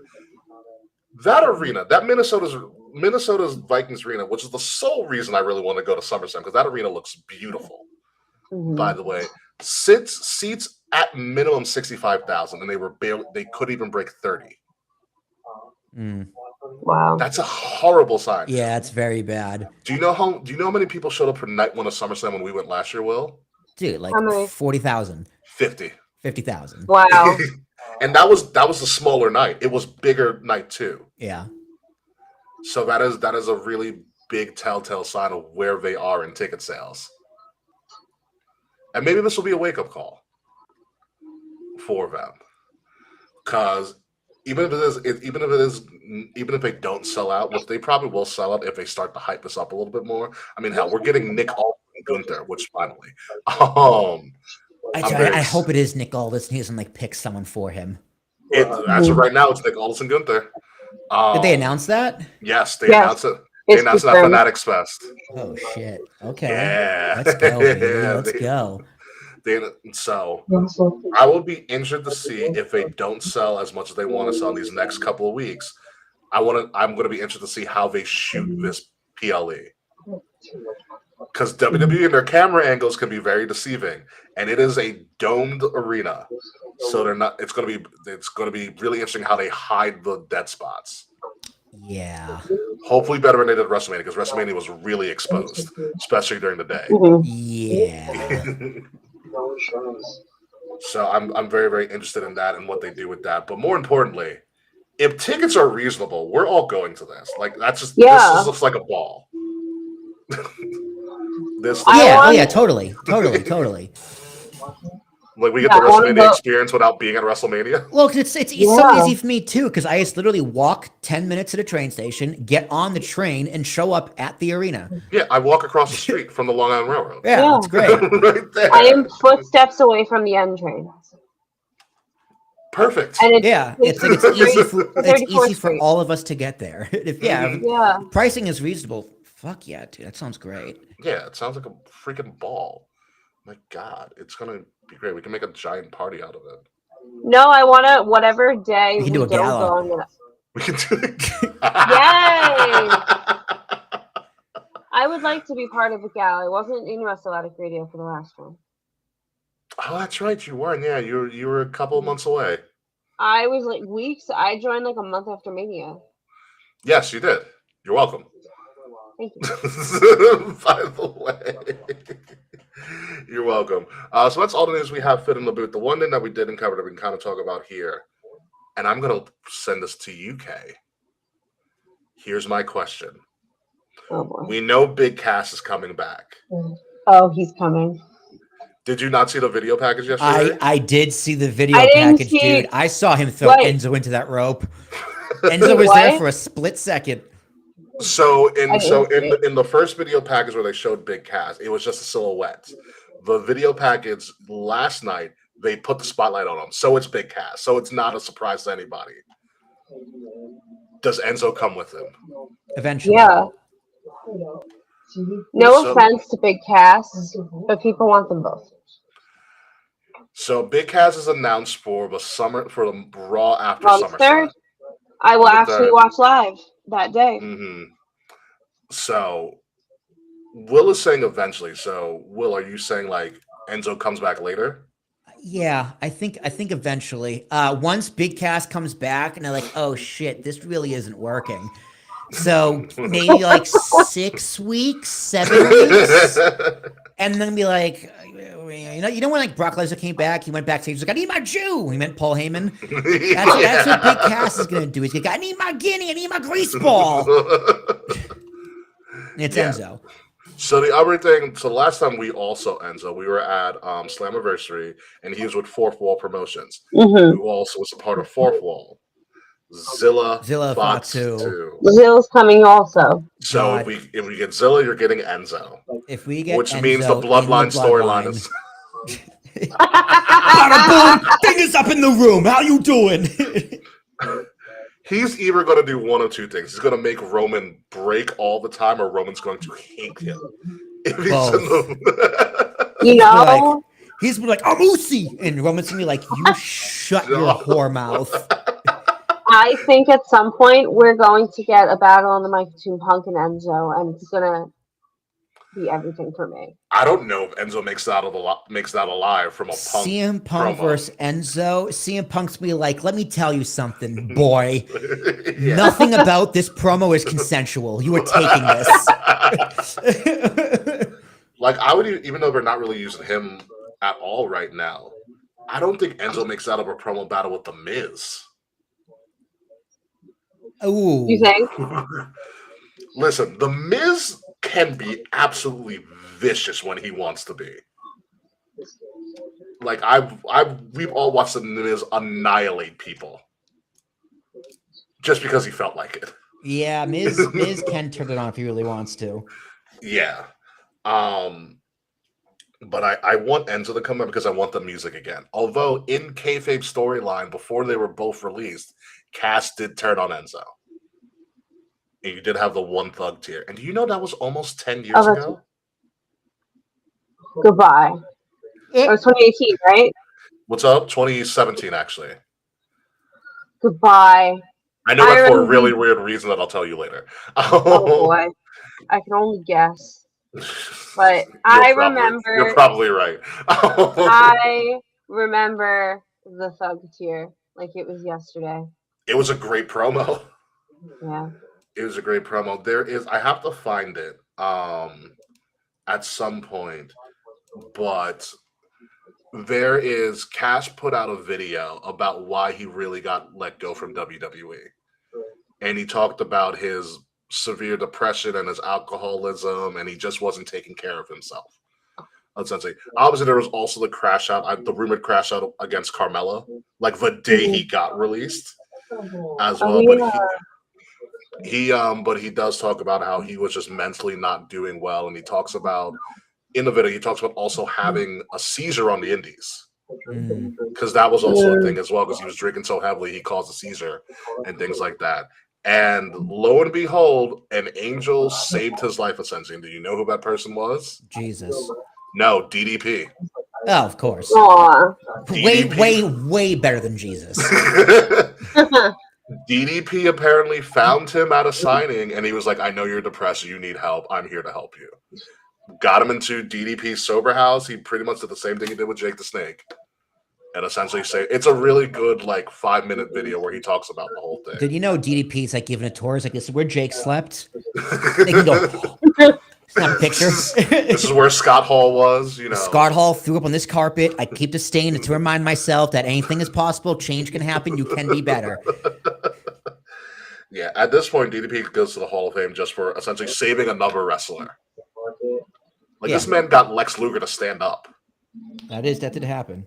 It is crazy some of the things that DDP is doing.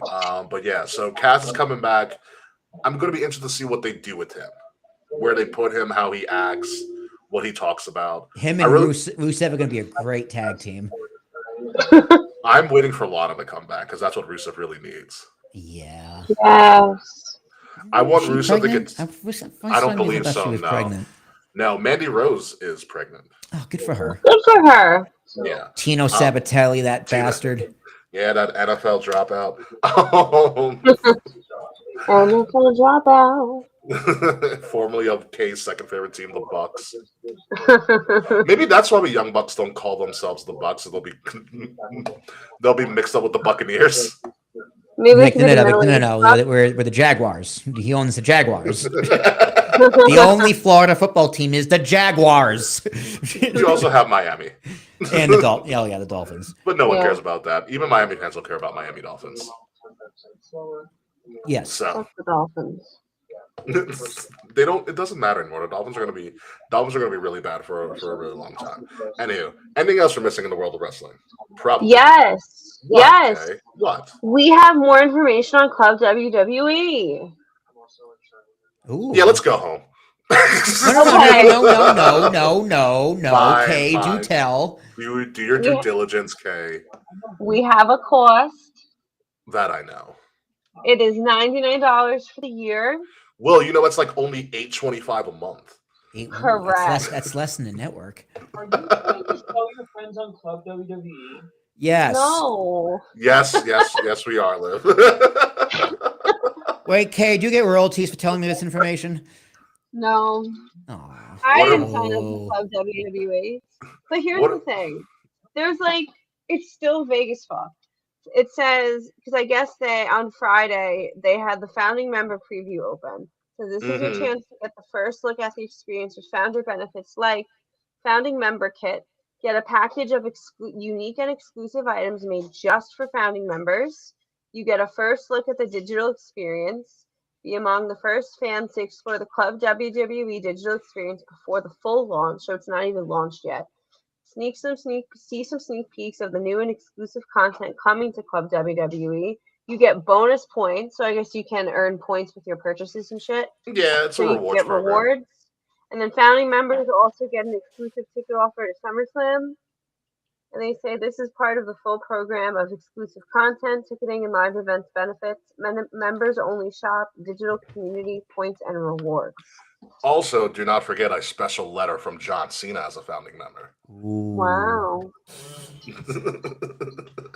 It's the only thing that will get me to join Club WWE is like if you join Club WWE, you get access to the WWE network. I'd be like, fuck it, here we go. Yep. Yeah. Big hey, Will Tarashuk, you want to watch ECW again? $99. I'd be like, okay, that ad worked.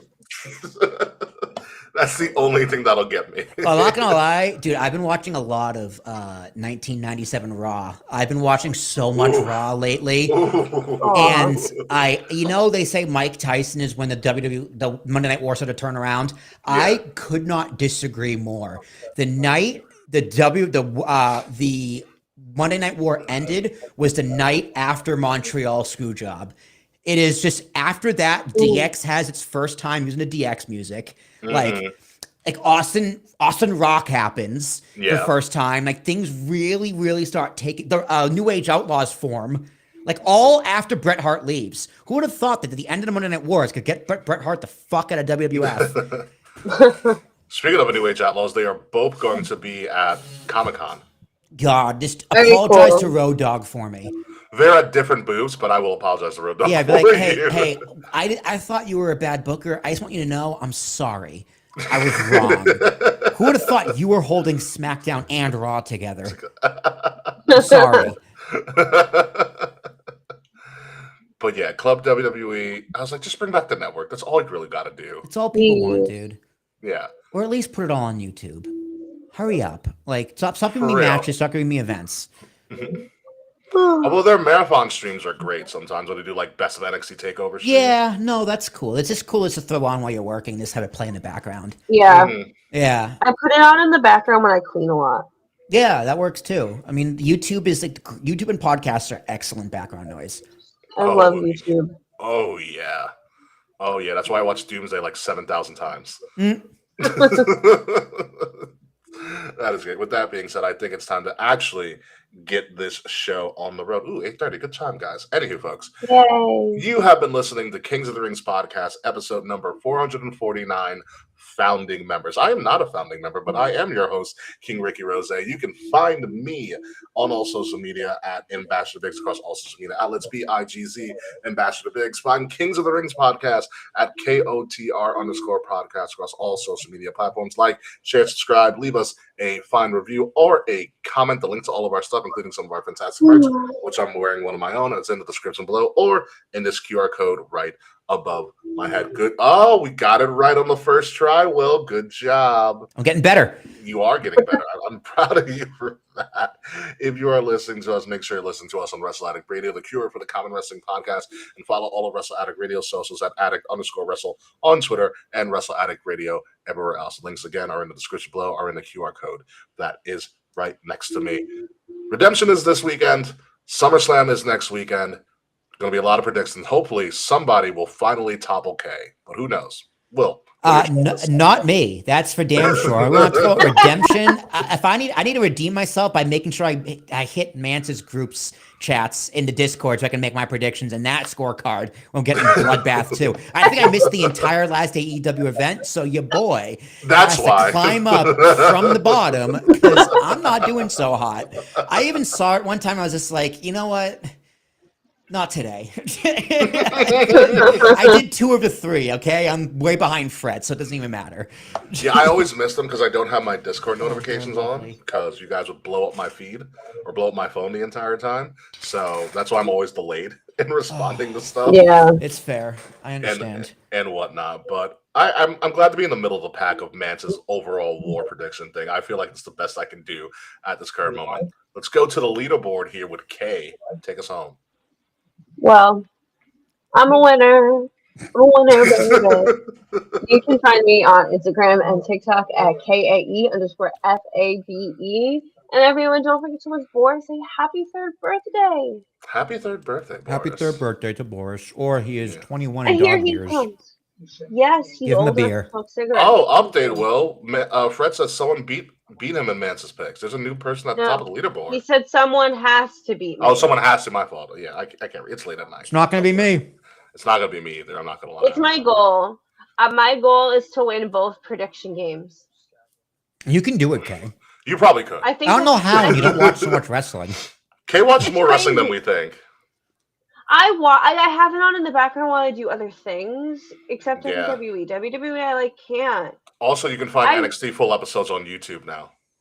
Yes. Like Smart. I am recent interested episodes. in NXT and I am interested in AAA, but I forgot to watch them. I'm getting more AEW interested in AEW. They're I doing- watch AEW on doing good. Sundays. I watch That's a AEW on great time to Sundays. watch AEW. I watch AEW on Sundays, and I have not watched TNA since the premiere. That's the one thing that I'm slacking. I gotta have myself a me day, and Thursday's usually my me day where there's no wrestling on. I do so much when I don't watch wrestling. Listen, I will watch TNA when WWE finally buys them out because that's happening. Eventually, Mhm. unfortunately. Yeah, that is bound to happen in the arms race that WWE says they're not doing what they're totally doing. Yeah, Vince buys it. And then he recreates when he bought WCW with the same Raw background and everything. Definitely. Oh, who would have thought? Me on a simulcast on TNA. And then Shane comes out and is like, I bought TNA. You know, just totally redo the whole thing. And then it's like, oh, he did it again. Shane actually bought TNA. Crazy times. Anyway, folks, when we come back next week, we're going to talk about the fallout from Redemption, the build to SummerSlam, a 2-night event that probably is better one night, and a main event that we probably expected to be at WrestleMania and not SummerSlam. But hey, what are you gonna do? So until next week, folks, goodbye, good night. We'll see you soon. I was gonna say Slack soon, but whatever. We're not gonna We're seeing Slack soon? soon. We are not seeing Slack soon, not at all, not by a freaking long shot. Oh, no. Oh. No, I'm not seeing Slack soon. Jesus Christ, no, please, for the love of my sanity. But yeah, we will see you soon. But also, fuck you, Slack. We will get him a belt though. We will get him the worst belt ever. Cardboard and crayons, I'm telling you. Why don't we just give him just like a regular belt? Like a pants belt? No, Yeah, like a pants belt. a women's belt. Yes, That's mean. One of those very thin ones. it's still a belt. It's just a really thin belt. Yeah. You know what you could do as we're sideburging on the outro real quick? Do you remember, Kay, you'll remember this. Remember when you used to have like the LED belts? Yes. And you could like program words into it? Mhm. Intern. Yeah, get him one of those. He has to wear it every time he's around us. Perfect. I love it. Yeah. That's what we're gonna do. So anyway, folks, we'll see you next week. Fuck you, Slack. This has been a Wrestle Addict Radio branded podcast. And I just looked down at the comments and threats that get him a toy belt. What if we got him? Like an Like a- action figure toy belt. Yes, like the WWE figure belt. I was going to Yes. say Barbie belt, but you know what I mean. Barbie belt works even better for me, in my opinion. You know how the wrestling buddies have like title belts on? Mm-hmm. Mhm. You buy the wrestling buddy and just cut out the title belt and just give it to after you give them the skin of a wrestling buddy. I think we should. That's funny. I thought of another idea with the wrestling buddy. I thought you were gonna be like cut out the wrestling buddy's face and do a picture of Slack on it. No, cut out the belt and give him the belt. That could work out really well too. That'd be absolutely hysterical. Oh my god, we do at some point have to get Slack a gag gift. You mean a gift? Touche. I needed to work out, so we're all at the same wrestling event. What's up? I needed to work out so like we're all at the same wrestling event. It's just gonna be hard because Yeah. you know immigration Listen, and such. I'm still of the same mind that if Slack does ever make it to America and New York, we're gonna take him to a strip club. Yeah. Fuck yeah. I think that was the original idea. Yep. I want to Like, take it. where you going? The Club? city? For what? You know, a little bit of this, a little bit of that. Take him to See a you strip tomorrow. club. Take him to. I want to get him street meat, so like a water dog, halal. Let him try the food. We should take him. Does anybody see that series of this? Like, it's this black guy and this white guy. And it's like, welcome to taking my black friend to do white people shit. He's like, welcome to taking my white Yes. friend. That's what I feel like we should do with Slack. It's just take him to. Taking my Canadian friend to do New York shit. Yeah, or just like take Slack to like the blackest restaurant possible and give him like legitimate soul food. Oh my god, actual cornbread. That would change his life in a positive way. That place, Ricky, where me, you, and Charles went in Philly. Oh, what's it called? South, I think. Yeah, is the only place I would ever eat cornbread. I'm surprised you haven't gone back. You're I close love to Philly cornbread. I know. It's not that far of a trip for you. I know, but it is fucking incredible. That food was amazing. Didn't Dude, you the have- music was amazing. The whole thing was amazing. Oh my god, yeah. That should be just a random road trip for all of us, to be honest Yes. with you. Oh my, because Kay, I showed you the video when we went to that place, the Mhm. jazz club. Yeah, it looks really cool. What did you have for dessert? Because I remember you raved about the dessert. You had something that was unreal. Oh god, I don't remember. Was it like a sweet potato pie concoction? It might have been because I do love sweet potatoes. And it was some sort of sweet potato pie dessert concoction. If I had a shit ton of brown sugar in it, I don't know, but Yeah. all that food was amazing. if it was sweet, I definitely probably was sweet potato pie because as I'm eating sweet potatoes, yeah, I remember. I would totally get that because I've never had it before. Yeah, no, I would definitely. I want to go back to that. That food was so freaking good. The food, the music. Like, if it's every time I have sweet potato pie, it's gonna be the best one you have in your life. So take it. Eat it. Oh my god, we can get Slack to hail a taxi.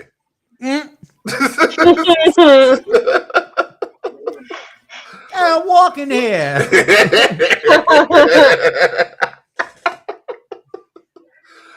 Oh man, we should go. Like put him in like meta glasses and have him walk around New York City. And then we used to leave him in Harlem for a few hours. Where in Harlem though? Anyway, I mean, I know there's parts of Harlem. Slack will wander. He'll end up where he needs to be one way or the other. Yeah, we just won't stop him. Yeah. It's technically the city's only 8 miles long. Like he'll eventually circle back So long. somewhere. As long as he knows where South is, he's fine. Pretty much. Oh man, what other New York things should we make Slack do? Oh my god, we gotta give him a scavenger hunt. So he has to figure He'll out how never to do come back. How he He'll has to never come so he has to back. figure out how to do public transit. Depending on where he is in the city. I saw someone do on TikTok, and I feel like Slack would be perfect for this because he's never taken the subway. It would be funny for us. I saw somebody tape every single subway line in one day. Damn. Ah, my god. That sounds awful. Yeah. Like, we need Slack to start at City Field. And then I had a friend Bronx. try and to then go home ends from at the my house. GW Bridge. I once had a friend leave my house, and they were trying to get to the Long Island Railroad back in Woodside. So I told them, take the NW, transfer to the 7 train at Queensboro Plaza, and you're gonna They'll hop take on it the to 7. Woodside, yeah. Yes, my friend missed the Woodside stop and got off at fucking City Field. Okay, yeah, back to Long Island hours later, and they're Damn. like, yeah, I got off at City Field, and I'm like, the fuck? Why? So I can see Slack making a similar mistake. Yeah. But it'll be funny. We could take him to like the touristy places, like the Disney store. Put him in freaking mouse ears. Yeah, get him like New York mouse ears. We take him to all those I Love New York stores. Get him like an I Love New York hat. Oh god. We have to take him we take him to Margaritaville. No. You know we should make him be part of one of those street performers in Times Square where they like jump over a bunch of people. Oh my god. Just like put him in there. I And not to shade on artists trying to make a living, but I fucking hate the performers in Times Square. Dude, you gotta have slack. Like, hey, I'll give you $100 US dollars if you can just take Elmo's head and just keep it in your position for 45 seconds. Yeah, it has to stay in your possession for 45 seconds, and then you can give it back. He might go viral for that. He might get no. That wouldn't be part of going viral. The arrest video is what would go viral. Or Elmo is beating the shit out of this Canadian and then getting arrested.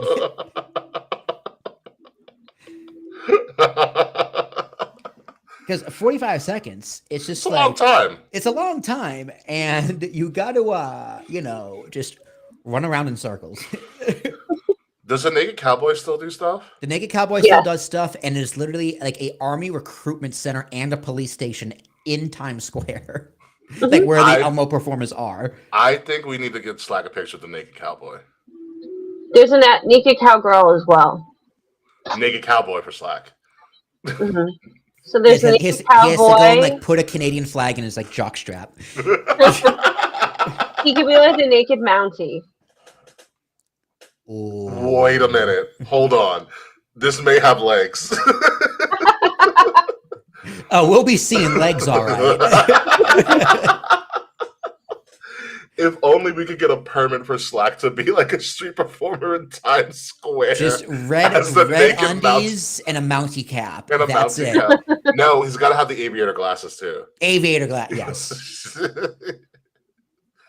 God, the Naked Mountie. That's gonna be Slack's new. Here's the thing, showtime. though: if the police come and go, "What is this?" Be like, "Donna, he's homeless," and there's gonna be nothing. There's nothing gonna do. Okay, he's homeless and on drugs. What do you want? It's New York City. The cops aren't gonna do anything. They'll be fine. You have to let him go. But be like, "Oh, he's street performing." Nope, no. He's the one who arrested. You don't have a permit to be here. You're arrested. Oh my God, Slack has the Naked Mountie. Oh, I just want to hear Slack. I'm just curious as to what Slack's bagel or deli order would be. Ooh, he probably doesn't know. They don't have breakfast sandwiches up there. Dude, he would just get plain bagel with butter. I mean, depending on the bagel, it's not a bad option. That is. Yeah, but here's the thing, Ricky. There are options. If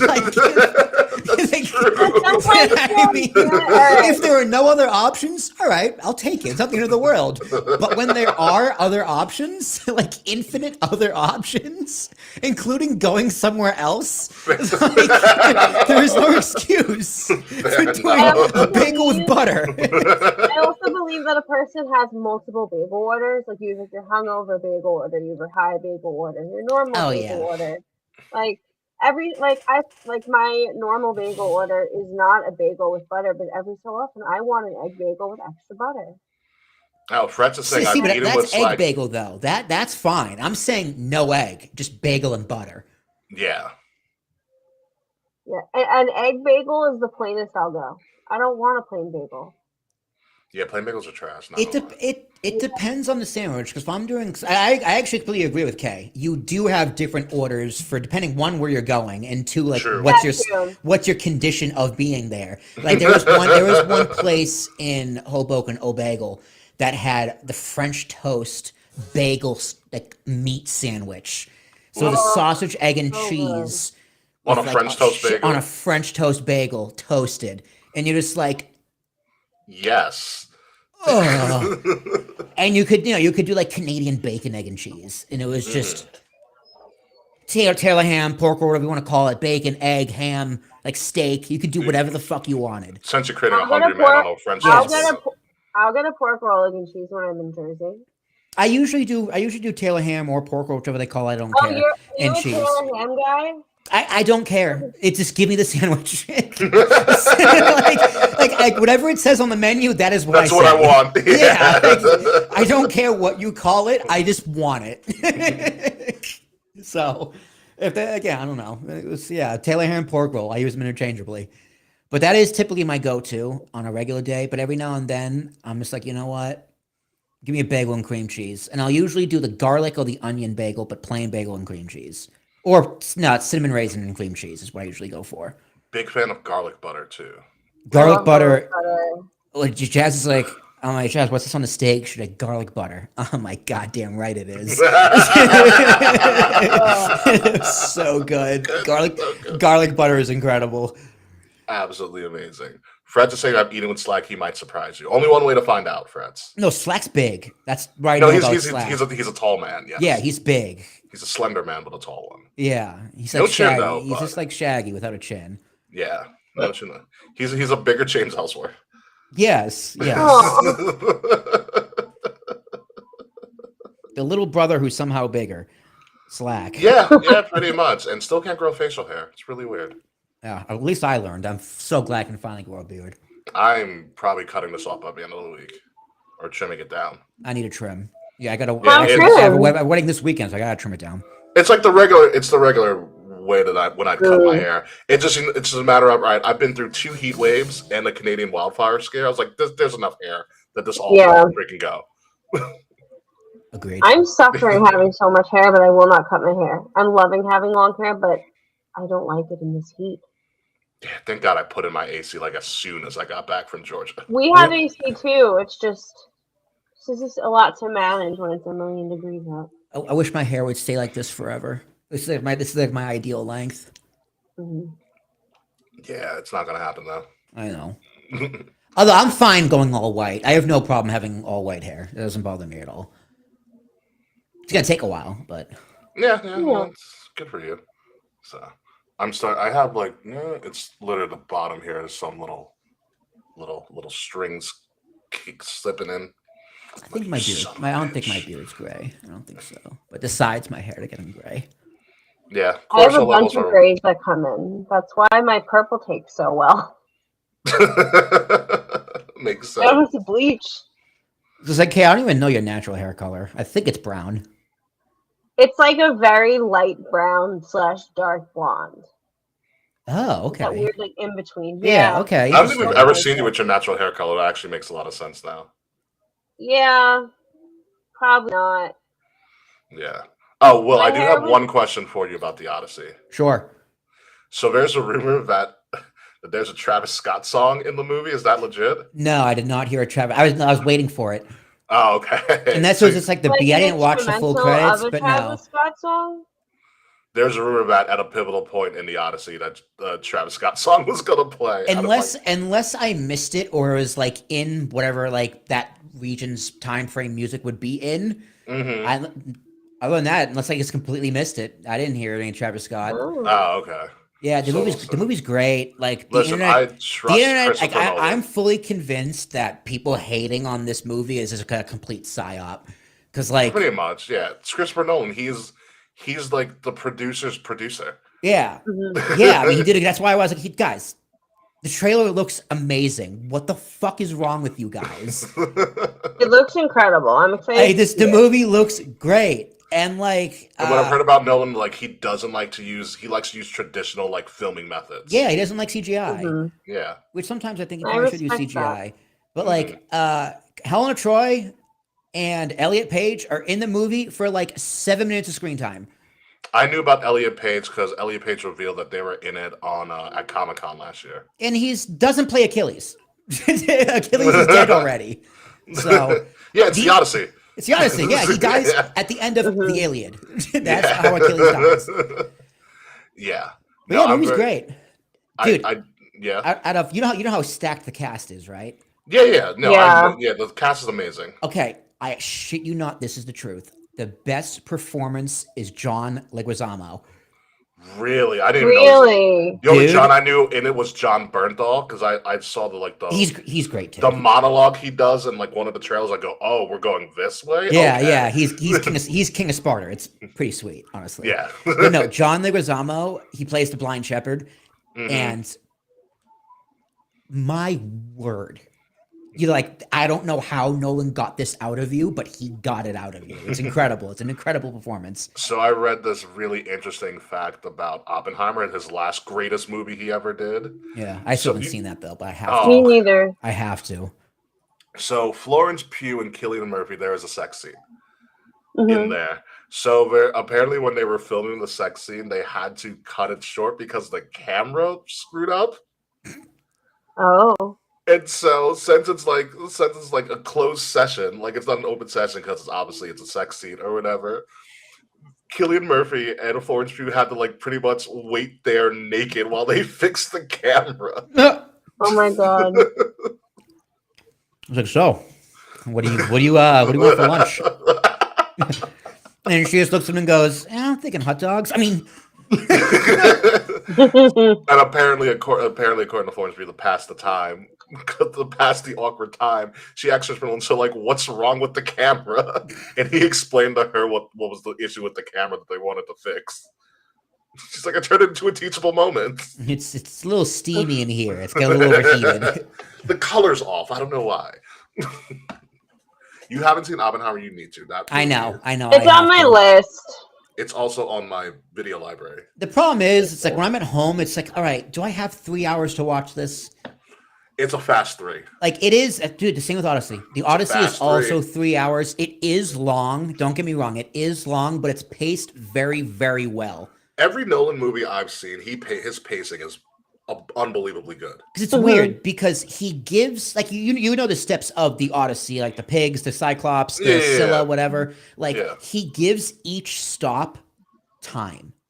He gives it time to breathe. Yeah. Yeah, like each segment gets like they're in the cave with the Cyclops for a long time.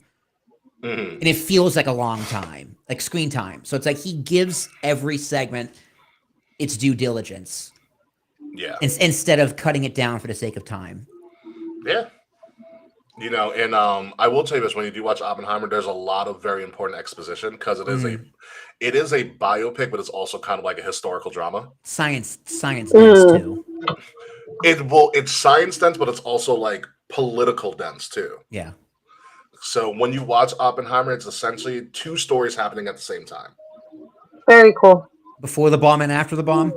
Well, the creation of the bomb and then after the bomb. After the bomb. So yeah, before the bomb and after the bomb. Yeah, that makes but sense. also it's done in color and it's done in black color and white. And black and white. It's really creative. Dropping the bombs really fucked Oppenheimer. It fucked with his head. Oh yeah, you see all of that. He's like, I am death, destroyer of worlds. Which he took from a Hindu. The Hindu. Yeah, he quotes the Abba Vita, whatever it is. Agabak Vita. Agabak Vita, yeah. Yes. But he says it, like, as the Agabak Vita says, you know. Because he's a polyglot. There's a lot of... It's just a beautiful That's just movie. a segment of it. Yeah, I mean, I bet. Oh, it's not... It's Bhagavad. It's Bhagavad Gita, I believe. Something like that. I should know this more. In the Gata Davida. Not that. But yeah, no, that movie is great. And like, if I watch it back, there's stuff I miss. But it's really cool, the political discourse they talk about, and all just like the scientists that, like, you have Niels Bohr, who's Einstein's in it, Heisenberg, like all of these big science names are all in the same movie. Also, Christopher Nolan got Josh Hartnett to come back and do Oppenheimer. That's crazy. Yeah, because people are like, "Holy shit, Josh Hartnett!" Fuck has Josh Hartnett been in a movie? Never. He hasn't been seen since he did Oppenheimer. Dude, Christopher Nolan like doesn't have any bad movies. He's also the president of like the Motion Picture Association of America. Tenet was okay, but the way I explained Tenet is it was Christopher Nolan fucking around. Yeah, that's a good way of putting it. That's what it felt like. It's him fucking around. It's still a ridiculously good movie. You just don't know what's happening, but it's still really cool. That's what I mean. Like the performances, the effects, and like the acting was all great, but it's like, what happened? What the fuck happens? Yeah, it doesn't make any sense. The story of Tenet is in the title of the movie because the Tenet is a palindrome. It is the same forwards as it is backwards. It is backwards. Yeah. That's what gives Tenet away. I remember watching it and then leaving it, and my friend, she was like, "How was it?" I go, "I love the movie. I just don't know what I watched." Yeah. Yeah, Christopher Nolan's like movies time, like his list of movies is insane. Did he do Dunkirk? He did do Dunkirk. Dude, Dunkirk, I walked out of Dunkirk and I was like, that was the greatest movie I have ever seen that I will never in a million years watch again. Once again. He has Dunkirk, The Prestige he did, which apparently he's re-releasing The Prestige. The Prestige is one of the greatest movies. It's incredible. It is like very, very close to a perfect movie. He did Interstellar. Interstellar was great, but it's good. Interstellar was wonky. I mean, he did Inception. Inception is one of my Mhm. favorite movies. Yeah, love Inception's like I Inception. don't get it. It's confusing, but I could follow the story. It's all just it's kind of a psych study of like, can you implant an idea into someone's head?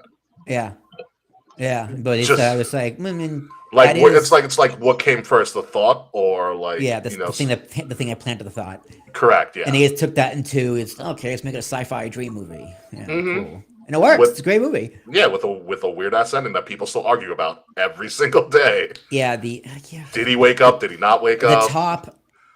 Does the top fall? Does it like... Here's the thing: does it matter? That's Christopher Nolan's actual answer. When he's been asked about it, he goes, "Doesn't matter." Doesn't matter. It doesn't. It doesn't matter. But so in that case, Nolan, pick a side.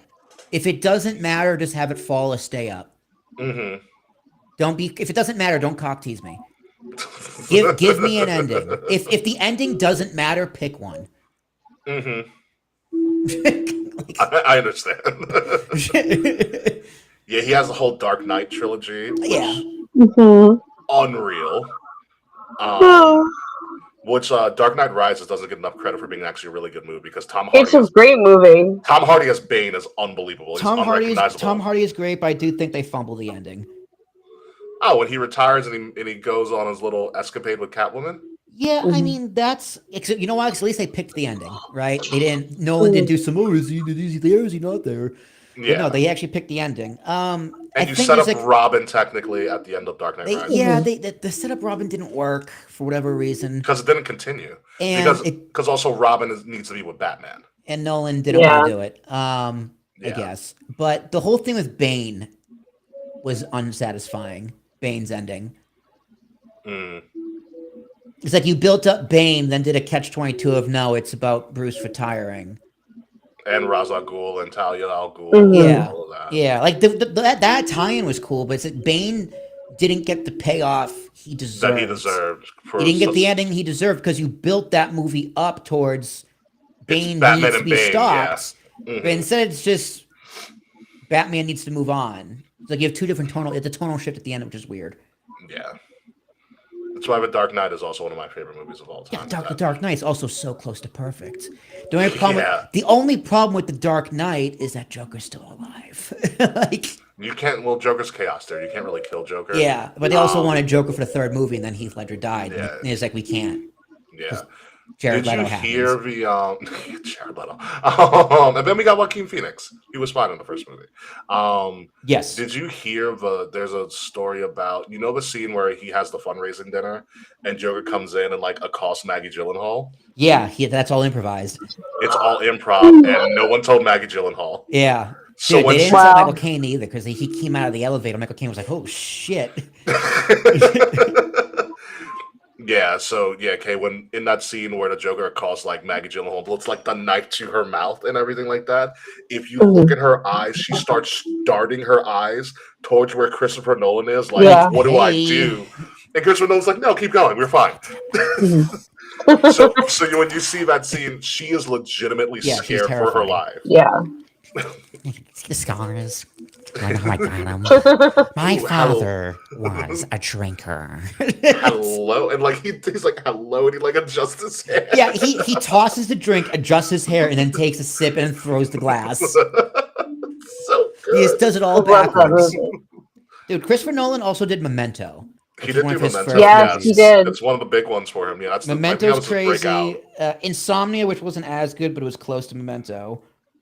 And then he did Justice League as a producer. Womp womp. There's his Yeah, flop. There's but his he wasn't a flop. director. It's a different. He's producing. It's different. But yeah, Christopher Nolan's like filmography is unbelievable. Yeah, it is. It is pretty insane. Let me see if I can get one for his directing. Writer, director. Here we go. 17. Dunkirk.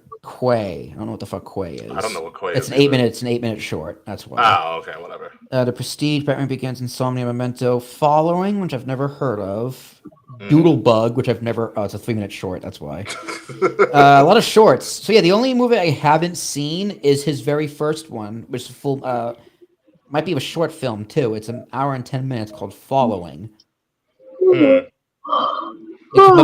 Memento was his first, I guess, full length feature. That's the big one for him. Yeah.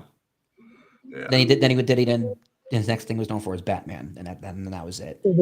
God. Good Lord. Yeah, Chris Nolan's just amazing. But anywho, I'm heating up. I need to put on my I'm AC. tired. Yeah. All right. Goodbye, everybody. I'm out of here.